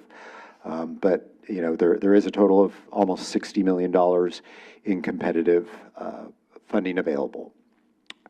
And just wanted to compare for transparency to the last OBAG cycle, where we did fund the smart signals and the safe routes to schools, where there is less competitive in the OBAG 4 program. We do have the addition of the 45.1 million in competitive TLC and PBTF this call. So almost doubling the amount of funds available through the last call for projects. Just want to highlight how scoring is done for this. CCTA, the scoring that we submit, we get to submit a maximum of 75 points. MTC, and this is kind of the, something that's really important. MTC actually determines the final list. So they get to add an additional 25 points in scoring and how the projects that we submit compete against the regional criteria. So alignment with Plan Bay Area strategies, federal performance on safety, reliability, economy, and the environment, and then deliverability and the recent delivery that the project sponsor, their history with project delivery. And then they'll consider the project schedule and any risks there. And then there's an additional 10 points. So ultimately, they can add 35 points onto our scoring, which can really change the outcomes. And those are for projects that are CMAQ eligible. So what we've heard, initially staff was proposing that Vision Zero policy be a part of the requirements. We heard loud and clear that local staff thought that was too much, and that that we should really move that out of the requirements and into the criteria. So we've just added additional points to the scoring criteria there. The transit agencies, reached out to us to make sure there would be funding for transit state of good repair. They didn't see that in any other funding categories. So we did carve out at least 2.5 million in competitive for that. Increased weighting of Vision Zero safety and injury prevention. You can see we've raised that to 20 on that scoring criteria list of scoring criteria. to provide more detail on the countywide programs, which you just heard from Danielle, and to provide flexibility on minimum funding to allow for quick build projects. And we lowered the minimum amount to 250. Okay. So, and then we heard from the TCC in May. They had comments and input on the submittal schedule. They actually wanted the submittal schedule split, which would have kind of eliminated the whole coordinated part of the coordinated call for projects. Planning Committee proposed, in lieu of splitting the schedule, to actually add 2 weeks to the schedule. So staff is okay with, moving the due date from August 3rd to August 17th. It tightens up the review period, but that's something we're willing to accept. The TCC also weighed in on the funding amounts between the competitive and countywide programs, and they were pushing to change the ratio between the competitive and countywide programs, and requested shifting $10 million from countywide programs to competitive. However, the Planning Committee did recommend the staff's, or moving forward with the staff's recommendation on the current funding amounts. So the proposed schedule is to release the call for projects next week. CCTA staff would hold office hours throughout the late June and early July for prospective applicants. Applications would be due, as I mentioned, on the 17th of August. Screening would take place in late August, and scoring would then take place in even later August, but mostly in September. For both the OBAG 4 county programs and the TLC and PBTF. And then those OBAG 4 recommendations would come to us from that final project list from the TCC scoring subcommittee in October at this meeting.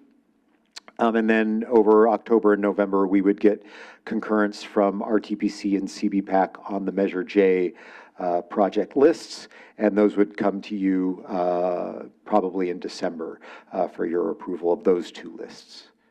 So that is my presentation tonight, and I can take any questions. Thank you very much, Matt. Are there questions or comments from the board members? Yes, Commissioner Kelly. Matt, thank you very much. When you first presented this in March, I was completely overwhelmed. It's taken me some time to take a look at all this, but thank you. This is very complicated.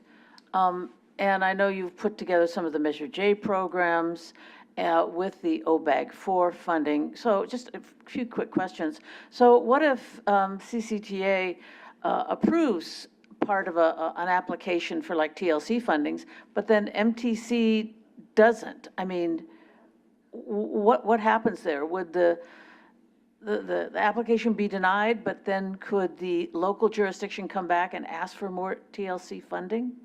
So MTC does not get to weigh in on the TLC funding. That is, I realize yeah. that, but they weigh in on their part if there's OBAG 4 funding for part of the application.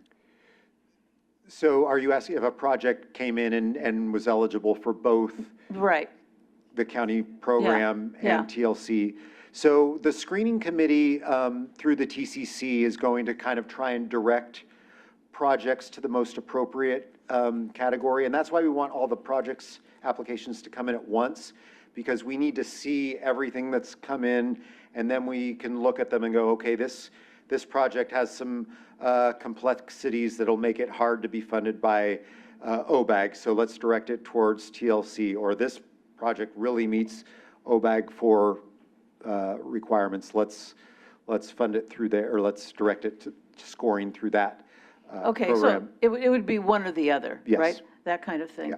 Okay, I appreciate that. I also appreciate that the timeline, particularly for small cities, will be extended a bit, because this is a really, really tight timeline. And, in small cities like mine, we don't have, projects just waiting in the wings that completely fit these categories. So, I appreciate your having office hours and helping, but some extra time would really, really be good.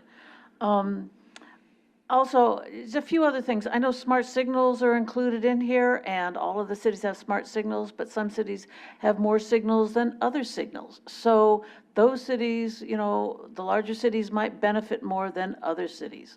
Also, walk and roll, it's a great program in flat areas, but in some parts of our jurisdictions, we have lots of hills, or we have really busy streets. And, you know, riding your bike to school, even walking, can be treacherous. So that doesn't always work. Also, the money for the student transportation, that's great, but not everybody can take public transportation to school. Maybe they could use it on the weekends or after school, but it's not going to work for everybody. You did mention that the TCC, the Technical Coordinating Committee, recommended adding 10 million onto the competitive programs. I wish that that were the case, because, you know, back in OBAG 3, there was 17 million for competitive, and right now there's only 7.5. And the point is that there may, again, be jurisdictions that have projects, but they don't neatly fit into all of the categories, and so they could lose out. So if you're not willing to add more funding to the competitive program, I would like to see anything that's extra, that's not being used for your countywide, go into the competitive program. Because again, it looks like some cities are going to get more than others, right? That sort of thing. Okay, and one last question here before I think of a gazillion others. So for reviewing the screening committee, for the TCC will be screening the OBAG 4, right? And then- Including the county programs, yes. Including all of the county programs. Okay, and then who are the other two screening entities, and for which programs? The three RTPCs that receive TLC funds, so West, Central, and Southwest, and we've gone to those committees and asked Okay, that they for TLC. work on the scoring there, yep. And then the Countywide Bicycle and Pedestrian Advisory Committee is charged with the PBTF. Okay, all right. Okay, thank you. Vice Chair Noack? So I'm just going to follow up on Chris's. So the smart signals, is that sufficient money then to complete that project? The $24 million that's been budgeted, we believe, will fully build out this Phase 2. We still need to go, as Commissioner Kelly mentioned, we still need to go to all the local communities and figure out what they need, what they want, because she's right. Some cities have all of their signals outfitted already, but there is a lot of need elsewhere. But for those folks, we may be able to get them other things like software and detection equipment. So what do we think the total project's going to cost? Countywide signal, all the phases. The 24 million is that full build out, assuming the 300 new locations, the software, the TSP. Okay, so that completes it. Yeah. So it'll be OBAG 3 and OBAG 4 Yeah, funding. yeah, between the two. That's why I want to make sure. Maybe I want to clarify something real quick, because maybe if I can get like Andy to maybe comment on this a little bit, but I think that there is potentially a future phase, like a Phase 3. Okay. Because I don't think this fully funds the entire project. Like, I think there's still intersections remaining. So the idea with Phase 1 was to kind of hit really the majority of our routes of regional significance, right? And then with Phase 2, what the cities are starting to ask for is actually expanding off of the routes of regional significance and starting to do the local road signals, right? And so there may be, the county has 1,200 signalized intersections, and this will actually get you half of them, And so I think we're planning on continuing, through future cycles of OBAG, to continue to make this investment. And obviously, if, we're successful with an extension of our measure, that could change. But I think that the idea here is we want to make sure we continue this investment, because it does get a lot of support from the local jurisdictions. And And the other component of this, I think, is really important, you know, particularly like, I know we've been doing the fireside chats with the city managers and so forth, is the ongoing licensing and software. Like, they're really expecting that these funds really continue to fund the ongoing, because with no traffic, particularly the small cities, there's subscription software cost. And if we don't fund those, Smart Signals goes away. It dies, right? And so for a lot of these cities, you know, to do the Smart Signals, there's additional operations and there's additional, you know, capital improvements on top of, you know, just what they can afford. So I think, I don't want to like completely like preclude a next phase, you know, because, so to answer your question, if it's been fully funded, I don't think so. Okay. So do the cities realize when they're asking for more intersections and more smart signals that they might be giving up OBAG 4 funds for themselves from other projects? Do they understand that when they ask for that, they are giving up OBAG 4 funds that they might be used for something else?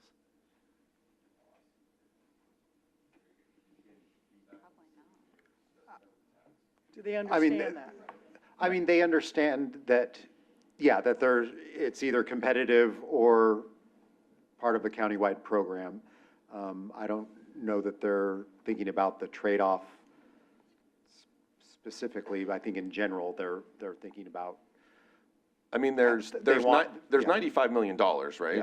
So, I mean, I'm sure, I'm hoping, do they realize that, I think what Commissioner Nowak is asking is there's $95 million.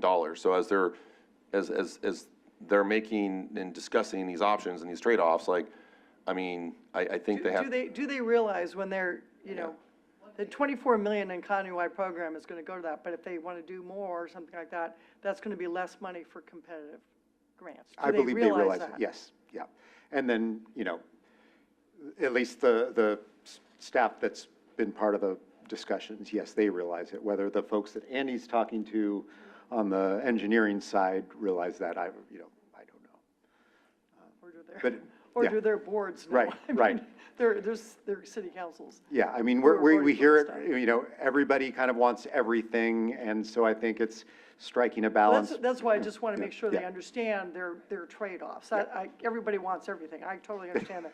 And I just want, because we've had other, you know, cities say, we want more competitive grants, do they understand that when they ask for more competitive grants, they may get less smart signals, or if they're getting more smart signals, they're going to get less competitive grants? And I think it depends on the city. Some are going to look at one way, No, and but the others are going to as look. long as they understand that those are the choices they're making, Right. that's what I want to Yeah, make no, sure. that's been the discussion, countywide programs versus competitive. Okay. And who makes up TCC? I asked these two, and they're like, you're on MTC, you're supposed to know. So- So that wasn't very helpful at all. There's 3 members from each RTPC TAC. Okay. And then there's some transit participants, so it's local staff. Okay, Yeah, great. and maybe, didn't so know, I real just quick, the didn't TCC is basically representative of essentially the RTPCs. So it's 3 members from each RTPC.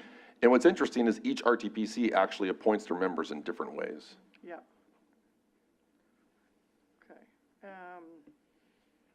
There was a request from 2 of the cities talking about a countywide sort of participation outside the TAC people on reviewing some of these countywide programs. Was there any consideration, or has that been brought up before? It was a request I saw in the 2 letters and didn't know whether that had ever been discussed, a broader review of. That was the first we had heard of that. You know, I think the TCC is comfortable with their scoring subcommittee handling it, and we didn't hear that at the RTPCs. Okay. Yeah, and those letters just came in the last couple of days, so that was the first we'd seen of those comments. Commissioner Oberger first, and then you. Okay, then she's being very polite, and you get to go first. Thank you. I'm going to be honest, this was the mess that we had OBAG 3. This is the most complicated thing we do. We're spending thousands of hours. You're requiring cities to spend thousands of hours. MTC's spending probably 10,000 hours to do this. Our own agency is competing against our cities. We can do for Mayor of San Ramon a $26 million bridge project, fund it, help get it done, package it and everything. And look how long it took to do this presentation. This is the most complicated, to me it's a huge waste of time. Because truthfully, CCTA is competing against us, our own cities, our own constituencies. And we're crawling all over each other about trying to clamor to get these funds. First of all, you're doing it at a time of year. All of our agencies tell our staffs the last 2 weeks of July and most of August, take your vacations. We did the same thing last time. We said the same thing last time. And we've fallen into a trap. So either we're doing it or we're getting pressured from MTC in their process. This is not good government. This makes all of us look really bad. If somebody in their right mind was listening to this conversation and presentation, they'd be in the bathroom throwing up because they'd feel sick to their stomach. This is a really bad example. And it's created such a complexity to do it. The average staff person, they're gonna say, I'm not gonna do this. I can go get an earmark 100 times easier than I could any of this. That doesn't have all these restrictions and things. And so if we're going to make monies available, and we said this to MTC, and it's not Sue because she wasn't there when this was all done. We said the same thing last time. Amy was there. She said the same thing last time. This is too complicated. This is bad government because we're forcing government to spend so much time on itself, to create so many criteria, so many policies that people, by the way, and MTC have been working on all these years to get just back to this next round. Add up how many millions of dollars of time is that? So I am really frustrated. The timing is terrible. It's absolutely inappropriate. And most of the cities aren't going to be able to compete in this. And then the rules are just so complicated. And there's teams of people making up the rules. This is really bad government. And again, you couldn't pick a worse time. And is nobody listening? And I'm sort of being rhetorical. We said this last time. I sat here and said the exact same thing. And we're right back where we were. So, high-level view. Why are we repeating the same mistakes? 2, we as an agency aren't even fulfilling a role that we've advertised a lot. Why aren't we going to each of the 19 entities and our other partners here and saying, hey, tell me which project, we're going to help you get that done? Because we really aren't. We're going to say we're going to have office hours because we don't have the bandwidth. That's reality. We have to do our own jobs. But we sell all these other services to provide project management and do these things. We'll help design it for you. So we're kind of in a quagmire here between what we say we're doing, we're not. And we are actually making it even more complicated, in my personal opinion, than MTC. And that's wrong. We shouldn't do that. I'm a reasonably, most of them are pretty smart people. I've been here quite a while. I couldn't tell you that presentation to enough level of depth to go have a conversation with my staff. I can't, and I've heard this twice. Matt, you're the only one in the room who really knows it, and Tim probably knows a little bit as well. We got to do something about this. This is wrong. It's not going to work, and we're going to have a lot of angry constituents and staff, and we're going to be heading towards asking people to support something here in a couple of years. This was the most frustrating thing we did last time. Staff is not happy. Cities were not happy that they didn't even get to compete because it's too complicated. So how do we get out of this mess? What can we do? Because I don't want to approve anything here tonight unless we can say we're going to strip out everything and we're only going to go with MTC rules. Because if we don't do that, we're as guilty as they are. And I get why they do it. And we don't have any choice over that. So accept what they do. The question is, how can we make this so simple on our side that we're not making it harder just to compete for the criteria and the rules that MTC has set? Because it sounds like to me, we've even made it more complicated. So how do we simplify that? Because that's what we ought to be doing. Noel, I completely agree with you. My question would be, do we have to time these other programs with OBAG 4? Wouldn't it be somewhat duplicative to spread it out? I mean, they're gonna do the work. It might go ABAG, it might go TLC, it might go PBTF, but the fact they're doing them in a cluster and we're separating them out for them, as opposed to, we're under an MTC deadline. They're the ones that made the call. So now we're consolidating both programs to make more money available and let them do the work in the compressed time. But I think that we're doing them a favor. I don't see it as we're making it harder, because they're gonna work on their projects, they have their capital improvement plans. So now let's detail the project, get the application in, and not have it spread out over an 18-month or So my 2-year question, process. and I appreciate all the detail. My real question is, how do we simplify it? Because we made it more complicated. And that's the real question here. We How did can what MTC did. Well, but accept what MTC has done. That's okay. I'm just going to accept what TODs. they do. We've added another long list and layers on top of it.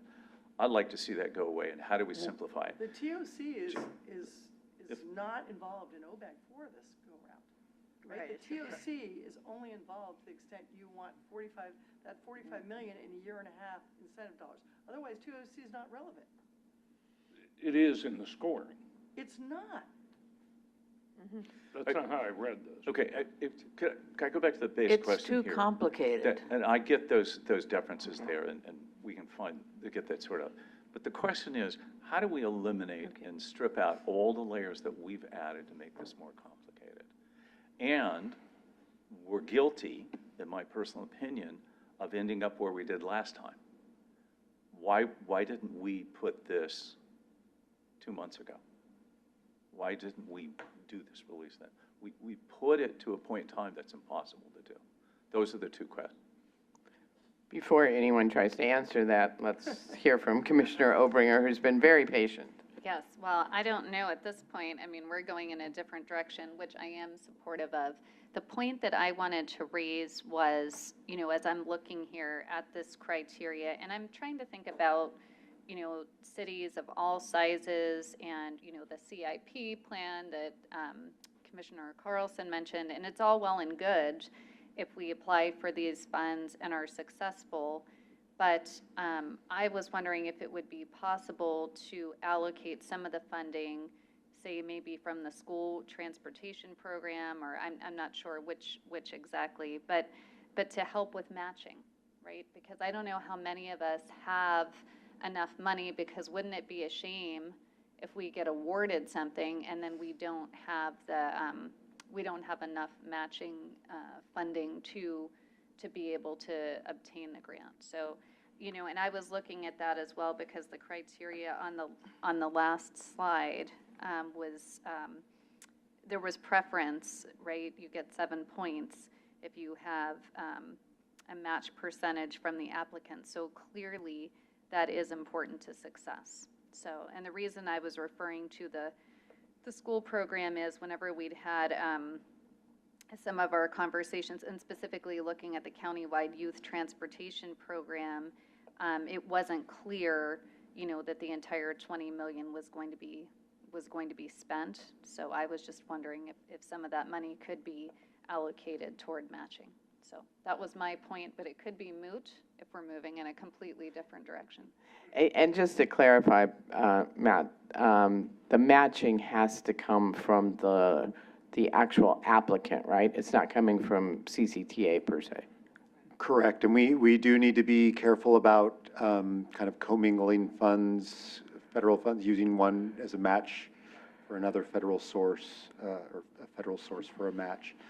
It can put the other funds at risk.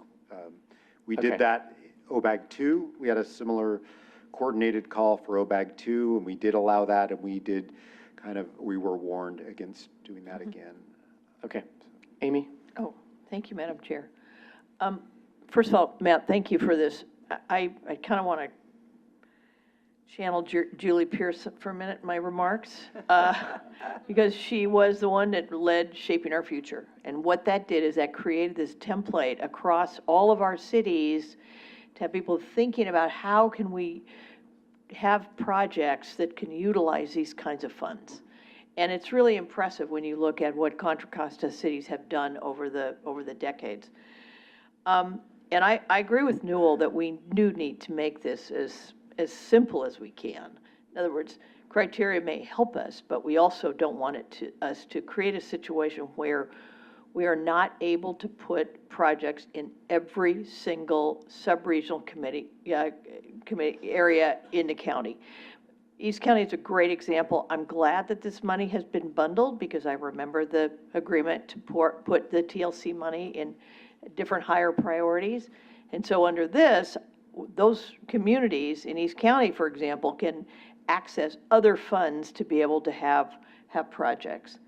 And so I just use that as an example. But I think it's the other thing is representing the transit operators. I think this is a great opportunity to do that last mile. You know, a lot of these areas have transit through them, and you know, students can take a bike to a bus, or somebody can take, you know, a bus and walk home or whatever. But I really think that we absolutely have to spread this money out across the county. Because I remember when we first did the first round of Measure J, and this countywide committee seemed to not do that.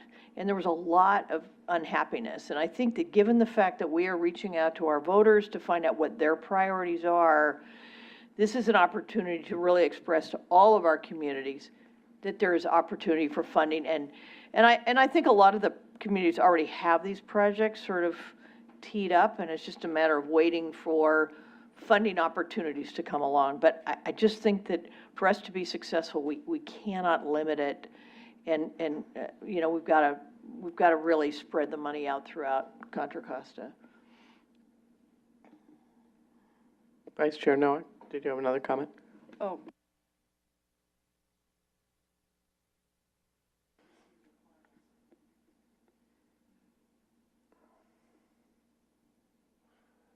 So I'm happy to maybe respond to some of this feedback and comments. Can I real quick throw something out, yeah? Yeah, Could you yeah, of course. incorporate into your comments, how do we meet the October 31st deadline if we do something tonight, or don't do something tonight? Yeah, I mean, in order to meet the October 31st deadline, we have to make an action tonight. So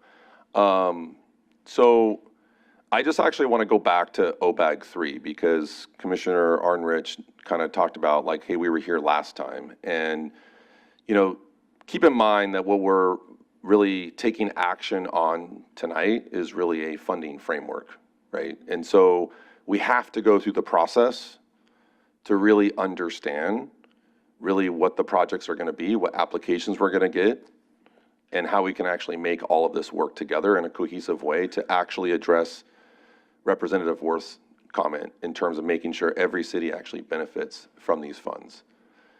Because Commissioner Arnrich, you're right. There are some cities that do not have the resources or do not potentially going to have be able to qualify for these funds or don't have the time to submit an application for these funds. And CCTA did not put any additional requirements on any of this. There's no additional requirements from CCTA on any of this. The TLC PPTF funds are all of the requirements that the voters voted upon in the Transportation Expenditure Plan in 2004. So we're not putting any additional requirements on any of these funds. Like we're literally taking MTC's requirements and we're funneling it through OBAG. And I think by bringing all of these applications together, you know, to Matt's point, we're actually able to leverage and maximize every single dollar and cent in this entire coordinated call for projects. And also to ensure that every city benefits. And I call back to OBAG 3 because when this board took action on the final project list in October of 2022 for OBAG 3, we actually had percentages that every city got funding from the programs. They got because we had these countywide programs. These countywide programs ensure certainty that every local jurisdiction is going to benefit from this call from projects. even if they don't submit an application, they're going to get a benefit from this project, from this program, right? And the reason why we're doing the countywide programs is because of the very nature that you bring up, Commissioner Arbor, is that it's complicated. And the countywide programs takes the complication out of the process and ensures certainty that all jurisdictions are actually going to get funding. And so through those things, those 4 programs, right? Those 4 programs, you know, OBAG 3 was successful because we did the countywide smart signals. And we literally just did the ribbon cutting on the countywide smart signal in the town of Danville, and everyone is excited about that program. And I think what we're hearing from the local jurisdictions is they want more of that, right? The only pushback that we got across the entire county was from El Cerrito and Richmond, which you have those comment letters in front of you today. So of the other 17 cities in the county, they are perfectly fine with the approach that we're undertaking today and the action that the board, and the action we brought toward the board. And keep in mind, the planning committee did approve this for the board for consideration.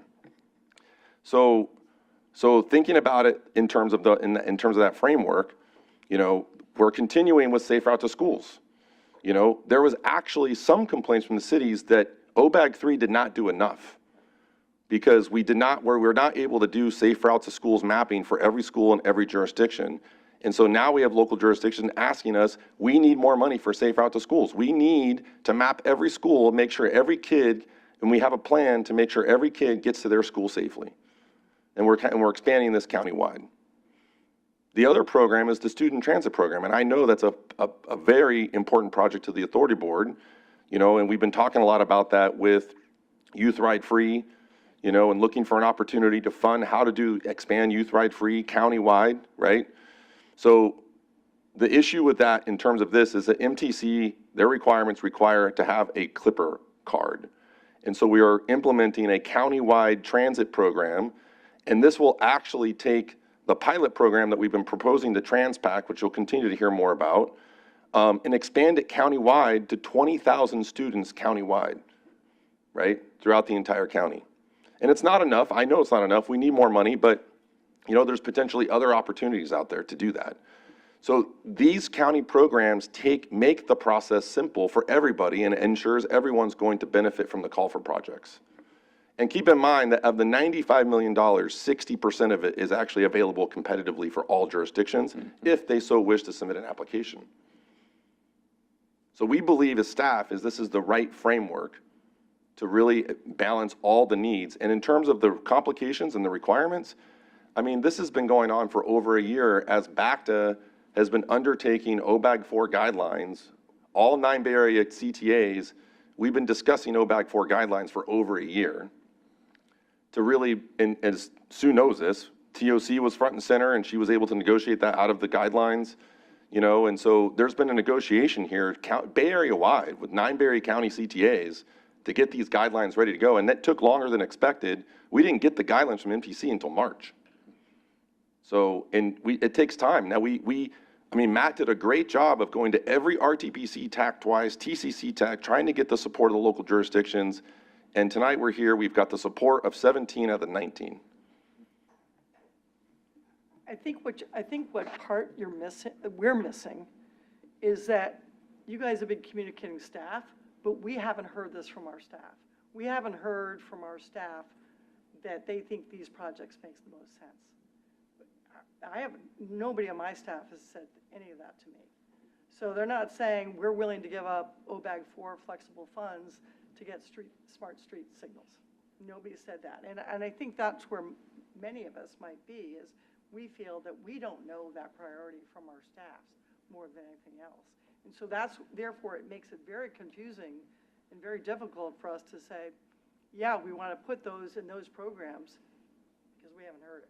But then all of our staff contributes to the RTPCs, right? Well, no, They're all. No, they don't. Yeah, No, not ours. No. Wait a minute. No. There's a whole room full of them sitting in my RTPC. We went to the There's not in RTPC, we went to the RTPC Technical Advisory Committee, which is representative of all 19 cities. But they're the staff, right? And again. So they should be talking to the RTPC members. Yeah, and that's, well, certainly not They don't happening always. with Transpac. I mean, this really starts polarizing our governance structure. No, but it is an issue. And MTC isn't that complicated. And we don't have anything to do with it. I want to make sure we don't make it more complicated, that's all.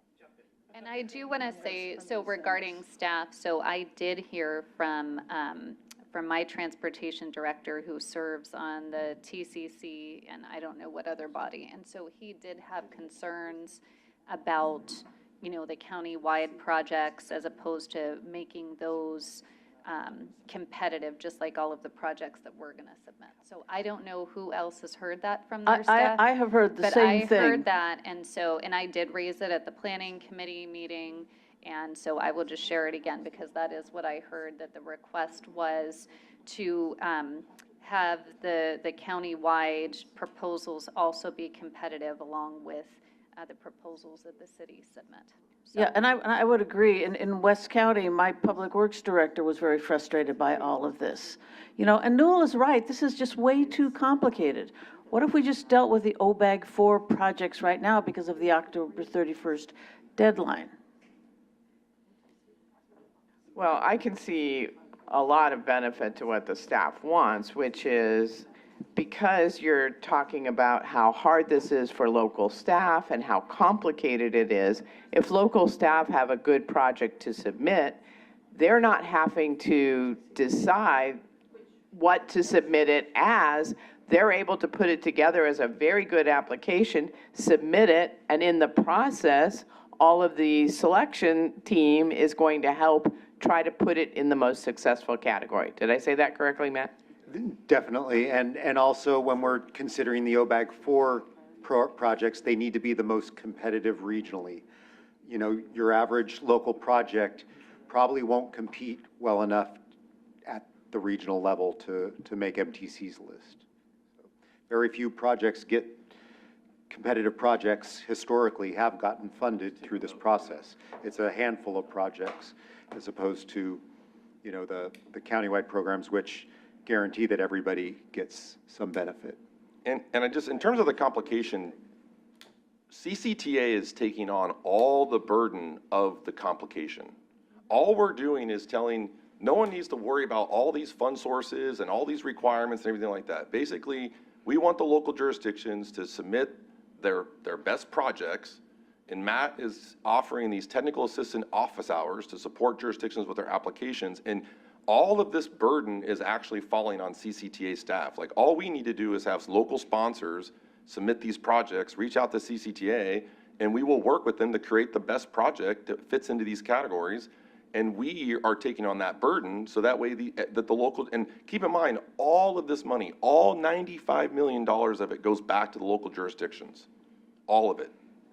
Like, I know we're talking about a CCTA countywide program, but the countywide smart signals, the safe route to schools, the student transit, all of that is going back out, right? Like, and to keep in mind, with guaranteeing certainty that every jurisdiction is going to benefit from this call from projects.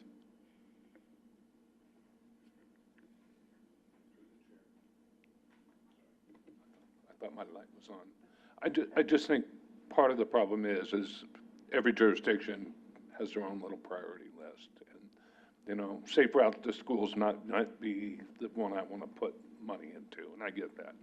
The issue for me, and we, like Matt said, we took this up at the planning committee on the 4th, in looking at, you have an October 31 deadline to do all these punch list items on the proposed schedule, and that's why we negotiated and talked about extending the application deadline by 2 weeks to give the jurisdictions the opportunity and a little more time to get their applications into us.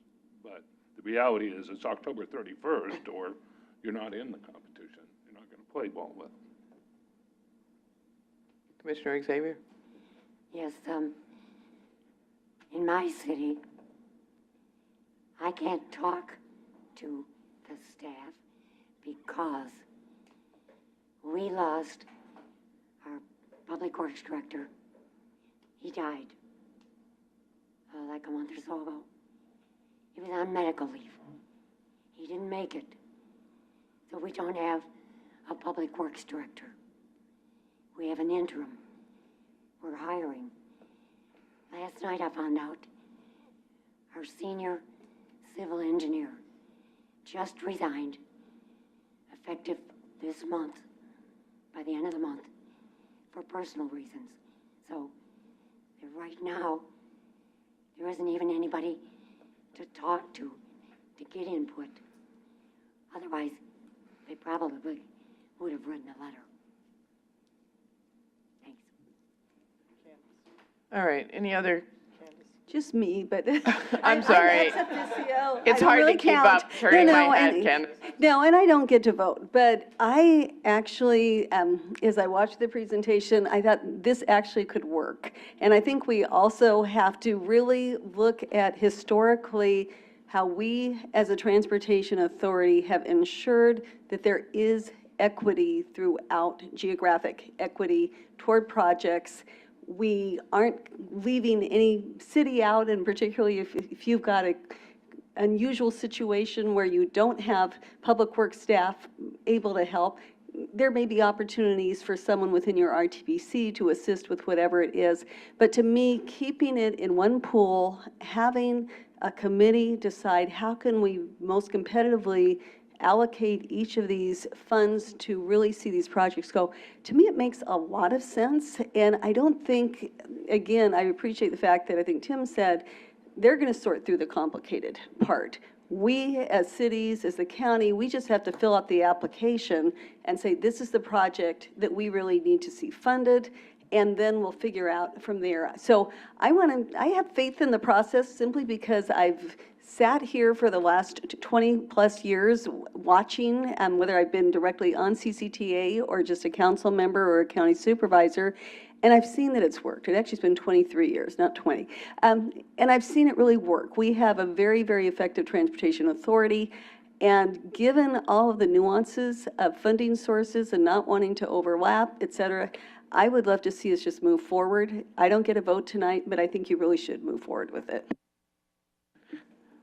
Well, I can appreciate that. And I can also sit here as somebody from a very small city, certainly up there with anybody else's small city in the county, and say that our city, which has no more staff than, in fact, I have another witness at the table, doesn't have any more staff than any of the other so-called cities, probably has less, and is eligible for less kinds of funding than almost anybody at this table, except you, of course. But the reality is I think, our perception has been is that this is a good way for our small city not to have to try to figure out everything that the CCTA staff is going to try to help figure out. So anyway, that's my comment. Again. I just wanted to, I don't mind the process of putting them all together. I really don't, because I think I understood the flow. And I could actually probably repeat it, which is kind of scary. Except for not knowing who the TCC was, but beside that. And I think it's, I just feel bad for people that aren't involved in this. When they hear this, they feel like it's very complicated. And I know our staff, they tailor applications to grant requirements. And so if they've got 4 different ones, they'll be like, am I trying to get OBAG 4 money? Am I trying to get TLC money? Or am I, so that's the only place, and hopefully Matt's office hours would help with that. But that's where I see most of the cities getting confused. Otherwise, I don't mind the whole group being lumped together. But I do, my concern was more of, is there sufficient flexible money so that everybody has an opportunity? And that's why I was asking about the street smarts and making sure that that was going to cover everybody so that everybody was really getting it. It wasn't phase 1, phase 2, and then we had phase 3 that was going to cover another third of the county that didn't get any money. So that was my basis for that question. So I don't mind the structure, but I do hope that at some point more of the ABAG 4 money is available in the future for individual jurisdictions rather than through CCTA, because I think that is important. And a lot of people, as we get more and more stretched with monies in cities, more and more people are going to be looking for any type of flexible funding that I think that balance needs to be thought of very carefully as we go forward. Just a clarification, because you said that the city needs to figure out which fund source, and that's actually the benefit of this coordinated call. No, it's not that they figure out, they tailor their grant But you don't have to applications do to that here. make. They're not going to believe that, because they think that in order to compete more for a TLC versus something else and something else, as we do with all our grant requests, they hit highlights to make sure that it makes the most sense for that type of grant. And you know, I mean, luckily Pleasant Hill's been very fortunate to win a lot of grants because they've done it that way. And so that's my concern, and maybe that has to be the better communication of the city, that please don't try to figure it out yourself, and then we'll see how it goes, because I can see some cities saying, well, I didn't qualify because I didn't do my grant exactly right. No, So and that's good comment. That's a good comment. I mean, we can emphasize to the local jurisdictions that you're not applying for any of these fund sources. It's just, again, it's one call for projects, because like, and keep in mind, like, if we split up this whole thing, like, now you've got a city submitting an application for 6 different fund sources, right? And like, and that can get complicated, right? And so it is easier to have everyone submit 2 applications, and then, you know, we kind of figure out the funding piece. Commissioner Kelly? I would just recommend that we increase the amounts in the competitive categories. I think that that would be easier for people to understand, and it would give them enough leeway. Again, I agree with Newell. I think this is way too complicated. Where would you take that from? I would probably take it from the student transportation, because I don't think that all of the students are going to be riding public buses. Okay, can I go to Commissioner Burgess? Yeah, this is a new process for me to kind of observe, and I'm, but yeah. But what I'm seeing is that this is a way of having various levels of expertise go through a system that can kind of help advise. It worries me that it also creates a place where you guys will be able to determine the value of certain things, of what a priority is.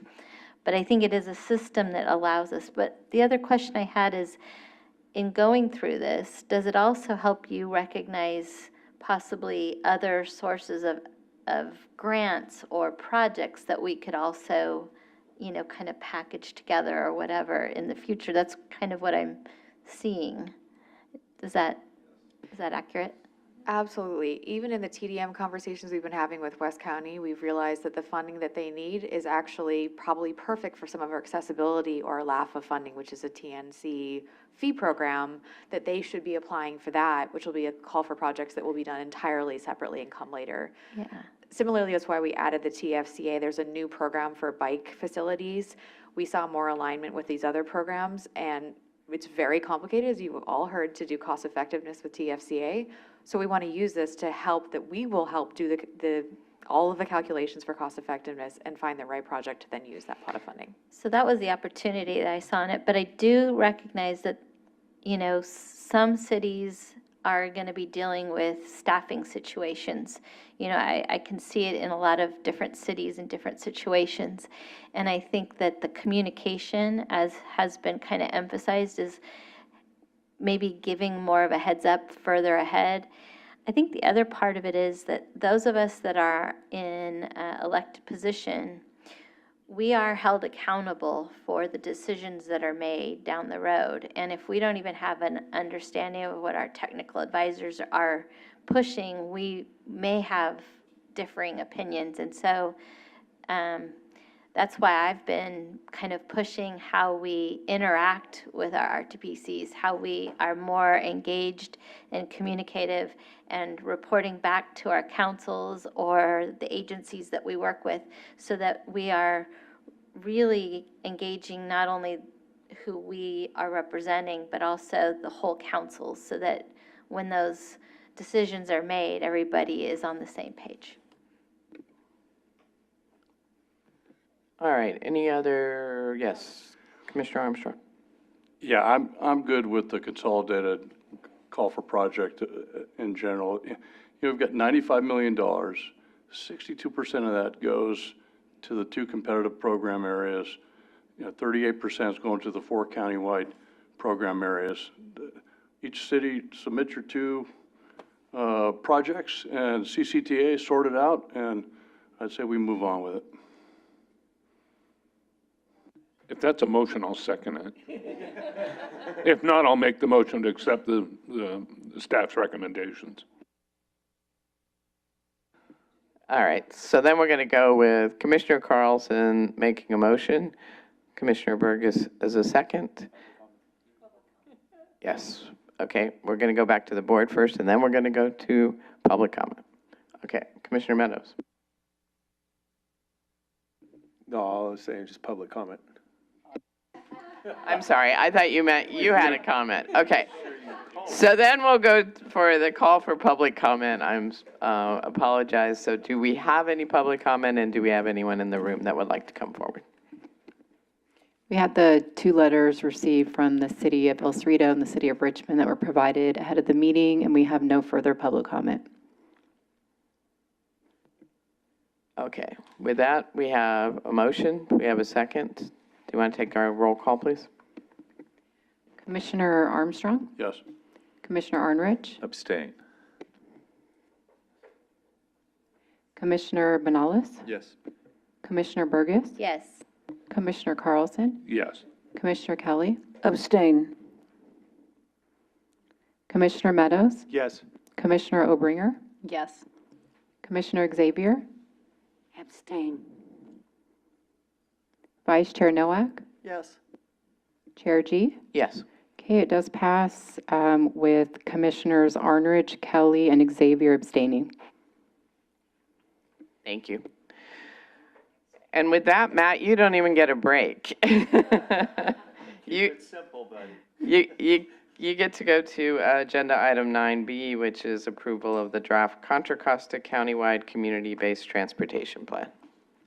Thank you, Chair G, and good evening, committee members. This item will be relatively short and hopefully less controversial than the last item. And I'd like to introduce my consultant, Catherine Tebow from Mott MacDonald, who is on the line and I may refer to for any questions tonight. Mott MacDonald and Circle Point assisted CCTA in the preparation of our community-based transportation plan.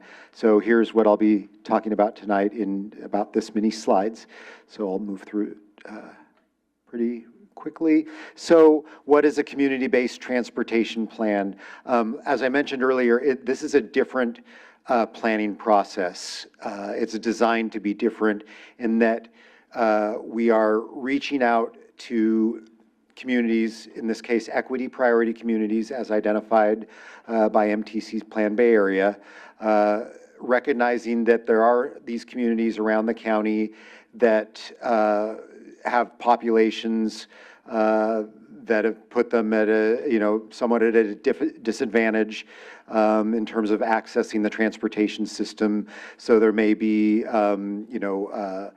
demographics such as minority populations, low-income populations, low vehicle ownership, language issues. Oh, I'm not sharing. That's not very caring of me. So the CBTPs are really intended to identify challenges and gaps in the transportation system that residents of these communities see on a daily basis, to have them identify these issues, and then for the CBTP process to identify solutions to these barriers and gaps, and recommend solutions to those. So the types of things we tend to hear about when talking with these people in these communities are relatively, kind of simple, low-hanging fruit. Lighting issues when walking down the street, cracked sidewalks when trying to get to your bus stop or just walking down the street, a lack of safe bike facilities or any bike facilities, and then limited transit, either no transit or limited frequencies. So we We prepared CBTPs about 5 years ago. We prepared individual CBTPs at that time. For the 2026 cycle, MTC provided us with the option of doing a countywide CBTP. So that was our approach, and I'll explain that in just a moment. But really, what I'm trying to explain here is how this fits into the countywide transportation plan. You'll be seeing the draft of that next month.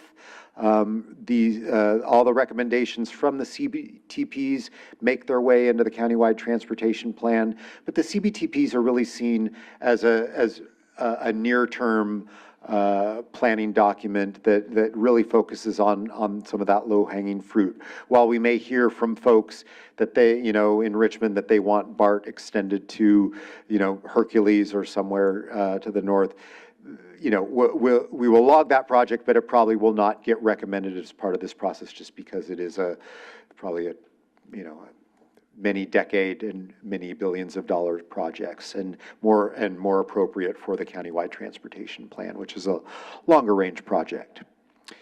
So the first thing we did was to determine our study area. So we started with the equity priority communities, but we also used the TCC and our TPCs to identify any other locations outside of the EPCs that may share the same demographics, but just may not have the population. MTC uses census tracts, so you've got to have, 10,000, 15,000 people in that area to show up as an EPC. So we looked at some smaller geographies, county staff and local staff identified some spots. We looked at block groups as opposed to census tracts and picked out some additional areas in in all the subregions, including the San Ramon Valley, where there had not previously been equity priority communities. We found some small populations in San Ramon. So a main portion of this effort was engagement and meeting with residents of these communities. We did 4 in-person events around the county. At the time we started planning our in-person events was the same time that immigration raids were happening, and we really received feedback from the CBOs that we were working with that in-person events may not be the best way to reach these people at this point in time. So we did schedule a series of online events, and we do think that helped out with our engagement. Though we did receive robust input at the in-person events we did attend. So those were very worthwhile, but we do think we would have been able to reach more in maybe a different point in time. And we did follow up with 2 virtual town halls, one in December and one in May, to really wrap things up and make sure that all the information we collected online and at the community events really, resonated. So the types of projects we looked at were, in general, were traffic calming, bike ped improvements, first, last mile safety, and then transit service and amenities around transit stops. We looked in all the subregions, but we also looked for projects that we heard about at multiple locations and that we kind of made countywide types of projects that, that really resonated across the county. And as I mentioned, we went to community events, had an online survey, town halls. We also looked at what projects from our previous CBTPs had actually been implemented, and if they hadn't and they still resonated, we carried them forward to to the 2026 CBTP. In terms of scoring the types of the projects that we analyzed, our 4 main criteria were safety, accessibility, community priority, and readiness. And you can see the key questions we looked at, but this is really what our scoring committee used. And our scoring committee was a stakeholder committee made up of local staff, transit staff, and advocates, CBO participants, community-based organizations. And when run through that criteria, these are the highest ranking projects. We have over 100 projects that we analyzed. These are the ones that really rose to the top. So the countywide project was really to kind of come up with an ADA plan for the county to really get all of our sidewalks and transit stations ADA compliant. At the sub-regional level, we heard about more safe routes to school improvements in East County, upgraded bike facilities around the county, and protected bike facilities. They felt unsafe on existing bike facilities. In Central County, same type of things, add buffered, protected bike facilities, and especially in the Monument Corridor, which is the primary EPC in Central County. And then the other primary location is downtown Martinez. What we heard there was to increase frequency of County Connection Route 98X, which serves downtown Martinez and really is kind of an express route to BART. West County, we heard about sidewalk gaps, places in, in Terra Hills that had sidewalk gaps. And around transit stops, and then improving bike and pedestrian infrastructure in Richmond's Iron Triangle neighborhood. In South County, those San Ramon areas I mentioned, expand transit route options in San Ramon. They wanted more ways to get around, to get to BART, and then implement, again, protected bike lanes. We heard it specifically about Bollinger Canyon Road. So, the project list is in your packet, so I'll let you see kind of, how all the other projects fared, but you'll see there is a very robust list of projects in there, and we really hope that some of those projects will get funded through that CARE program, or through TLC and the overall coordinated call for projects. So the next steps is to really implement the CBT recommendations into the CTP, to really try and get some of these projects funded through the coordinated call for projects, whether that is through OBAG 4 CARE or the TLC, to make sure that the TEP accounts for the CBTPs, whether it has a carve out or just make sure that there is sufficient funding for the types of improvements that are identified in CBTPs. And then to support our local agencies in their implementation of CBTP projects. And because I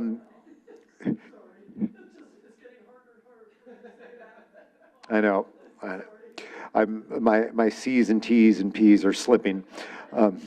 So, and really that's working with them to make sure they are finding funding sources that match kind of CBTP eligibility. Yeah, so that is my presentation tonight. But we will make, after tonight, we plan to make the draft available for public review and then adopt later this year after addressing any public comments received in the meantime. So I thank you for your time, and I can take any questions. And I'm sure you're all ready. Okay, are there any questions or comments for Matt on this item? Yes. So to the extent that, is one of the evaluation, and that part I don't remember from your last presentation, are these communities, do they get higher scores in our scoring for the TLC grants? There's questions about equity, being an equity priority community, and also having the project named in a CBTP. So Okay. there's a couple criteria that relate specifically. That will help with that, okay. And are we being proactive about working with those communities that may not have the staffing to really get those grants done? To Yeah, make sure that they're getting them in. Yeah, nor do they, they may not be part of their CIPs, things like that. They may have just not risen to that level of priority. So yeah, we do reach out to the jurisdictions. Okay, Yeah. great, thank you. Commissioner Arnrich? Matt, I think this is a great idea. I think doing it at a countywide level is much better. I have one request, and I would move this item. Hold your right hand up. I swear, I will never use the word Tri-Valley, and everybody that works for our agency, I will never use the word Tri-Valley in another presentation, so help me, whatever. Oh. Except when referring to like the TVTC or something like that. Yeah. Do I have a out But you there? have Tri-Valley in here, which there is no Tri-Valley in Contra Costa County. And I when it agree, gets out San Ramon Valley in this When it case. gets into the public, that means we're including Livermore and Amador Valleys, but you don't have anything to do with it. So everybody in our agency promise not to do that? Thank you. Everybody? It's Yes. This is a great program, and we morally and ethically need to do this. And what Sue said, we need to help those agencies. And I think the criteria is clear. Thank you. Appreciate that. Okay. Thank you. Oh, I did. Yes, Commissioner Obringer. Thank you. So I appreciate that it looks like there was robust outreach that was done, and I just wanted to learn more about, so tonight you're presenting the project proposals, but they're still going to be fleshed out further, correct? So in terms of, and you know, I'm looking at, for example, this project along the Monument Corridor, and so the Monument Corridor is extensive, so I'm trying to understand, like, how are you going to narrow down the scope for these different projects? Yeah, and a lot of these projects are at different points in their scoping. There are projects that were crafted to meet the challenges or gaps identified through the CBTP. So in those cases, we really have to talk to the local jurisdictions about scoping out a fully fleshed project. But most of the projects have been identified through some other planning process. Okay. So we tried to take as many as we could from existing plans, so we weren't having to start from scratch. Okay, okay, thank you. Other questions or comments from the board for Matt? Going once? Okay. Are there any public comments? We've received no public comment, written or verbal. Okay. So then, do we have a motion for this item? So moved. Second. We have a motion from Commissioner Arnridge and a second from Vice Chair Noack. Can you take our roll call, please, Jerry Ann? Commissioner Armstrong? Yes. Commissioner Arnridge? Yes. Commissioner Banales? Yes. Commissioner Burgess? Yes. Commissioner Carlson? Yes. Commissioner Kelly? Yes. Commissioner Meadows? Yes. Commissioner Obringer? Yes. Commissioner Xavier? Hi. Vice Chair Noack? Yes? Chair G? Yes. Motion passes unanimously. Okay, thank you. All right, that concludes our regular agenda items for tonight. Thank you so much, Matt. Other than the two letters we've already referenced, there was no other correspondence and communications tonight. All of the available reports from the committees were in the packet. Is there any comment or question about any of that? Going once? No? Okay. So that brings us to comments. The only comments I have tonight is that I really, really want to thank and commend the CCTA staff. I know a number of you, and it was wonderful to have as many board members as could attend the Redefining Mobility Summit activities this week. I think whether you were able to be there or not be there, I think we should all have a great deal, even with our most recent discussion, we should have a great deal of pride in Contra Costa Transportation Authority. I thought the showing of our agency within the transportation community, the comments, the conversations, and just the recognition that CCTA belonged on literally the world stage of discussing key transportation was more than impressive, and many, many things were inspiring. I certainly enjoyed it. I enjoyed the delegation that was there from North Holland and the Netherlands, and many of the things that we got to see, as well as just the large number of other agencies and people that were participating. So again, I would say thank you, and a great deal of commendation to the CCTA staff, the sponsors, the people that really helped put on a very worthwhile event.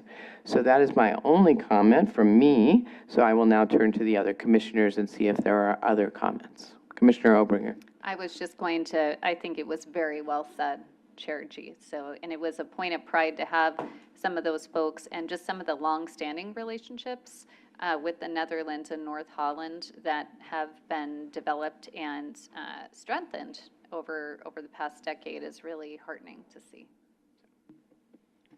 I'm going to teach you all some Dutch words before the next time they come over. And you're all going to have to grow a little bit, because as you notice, they're all, sorry, Diane, but I know. But they are the tallest people in the world, and you could tell from those guys that were there. Yeah, but I do want to ditto Chair's comments.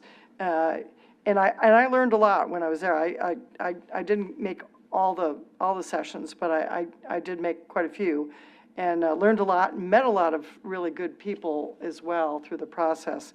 And I really appreciated, I brought my son with me, who's graduating with his master's in mechanical engineering, and for him, it was super fascinating to talk to a whole lot of people, and everybody was super wonderful talking to him as well. So kudos to everybody for that. Thanks.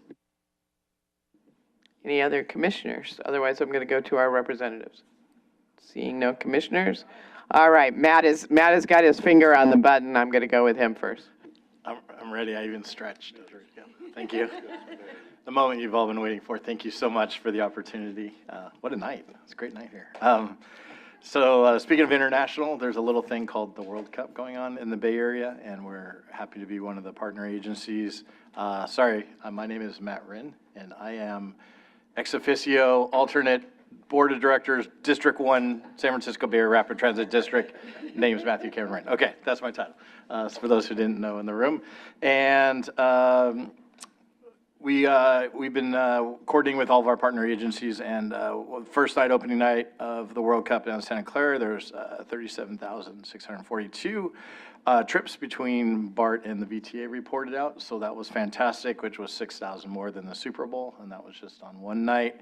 I also serve on the Capital Corridor JPA board. We had a meeting this morning, and they said their third and last night was yesterday was their second most ridership, second and third most ridership days since COVID through the Capital Corridor. So a lot of people are taking public transit to the region. I don't know if it's more the international flair or it's just convenience for them, but it's a great look for the Bay Area and transportation.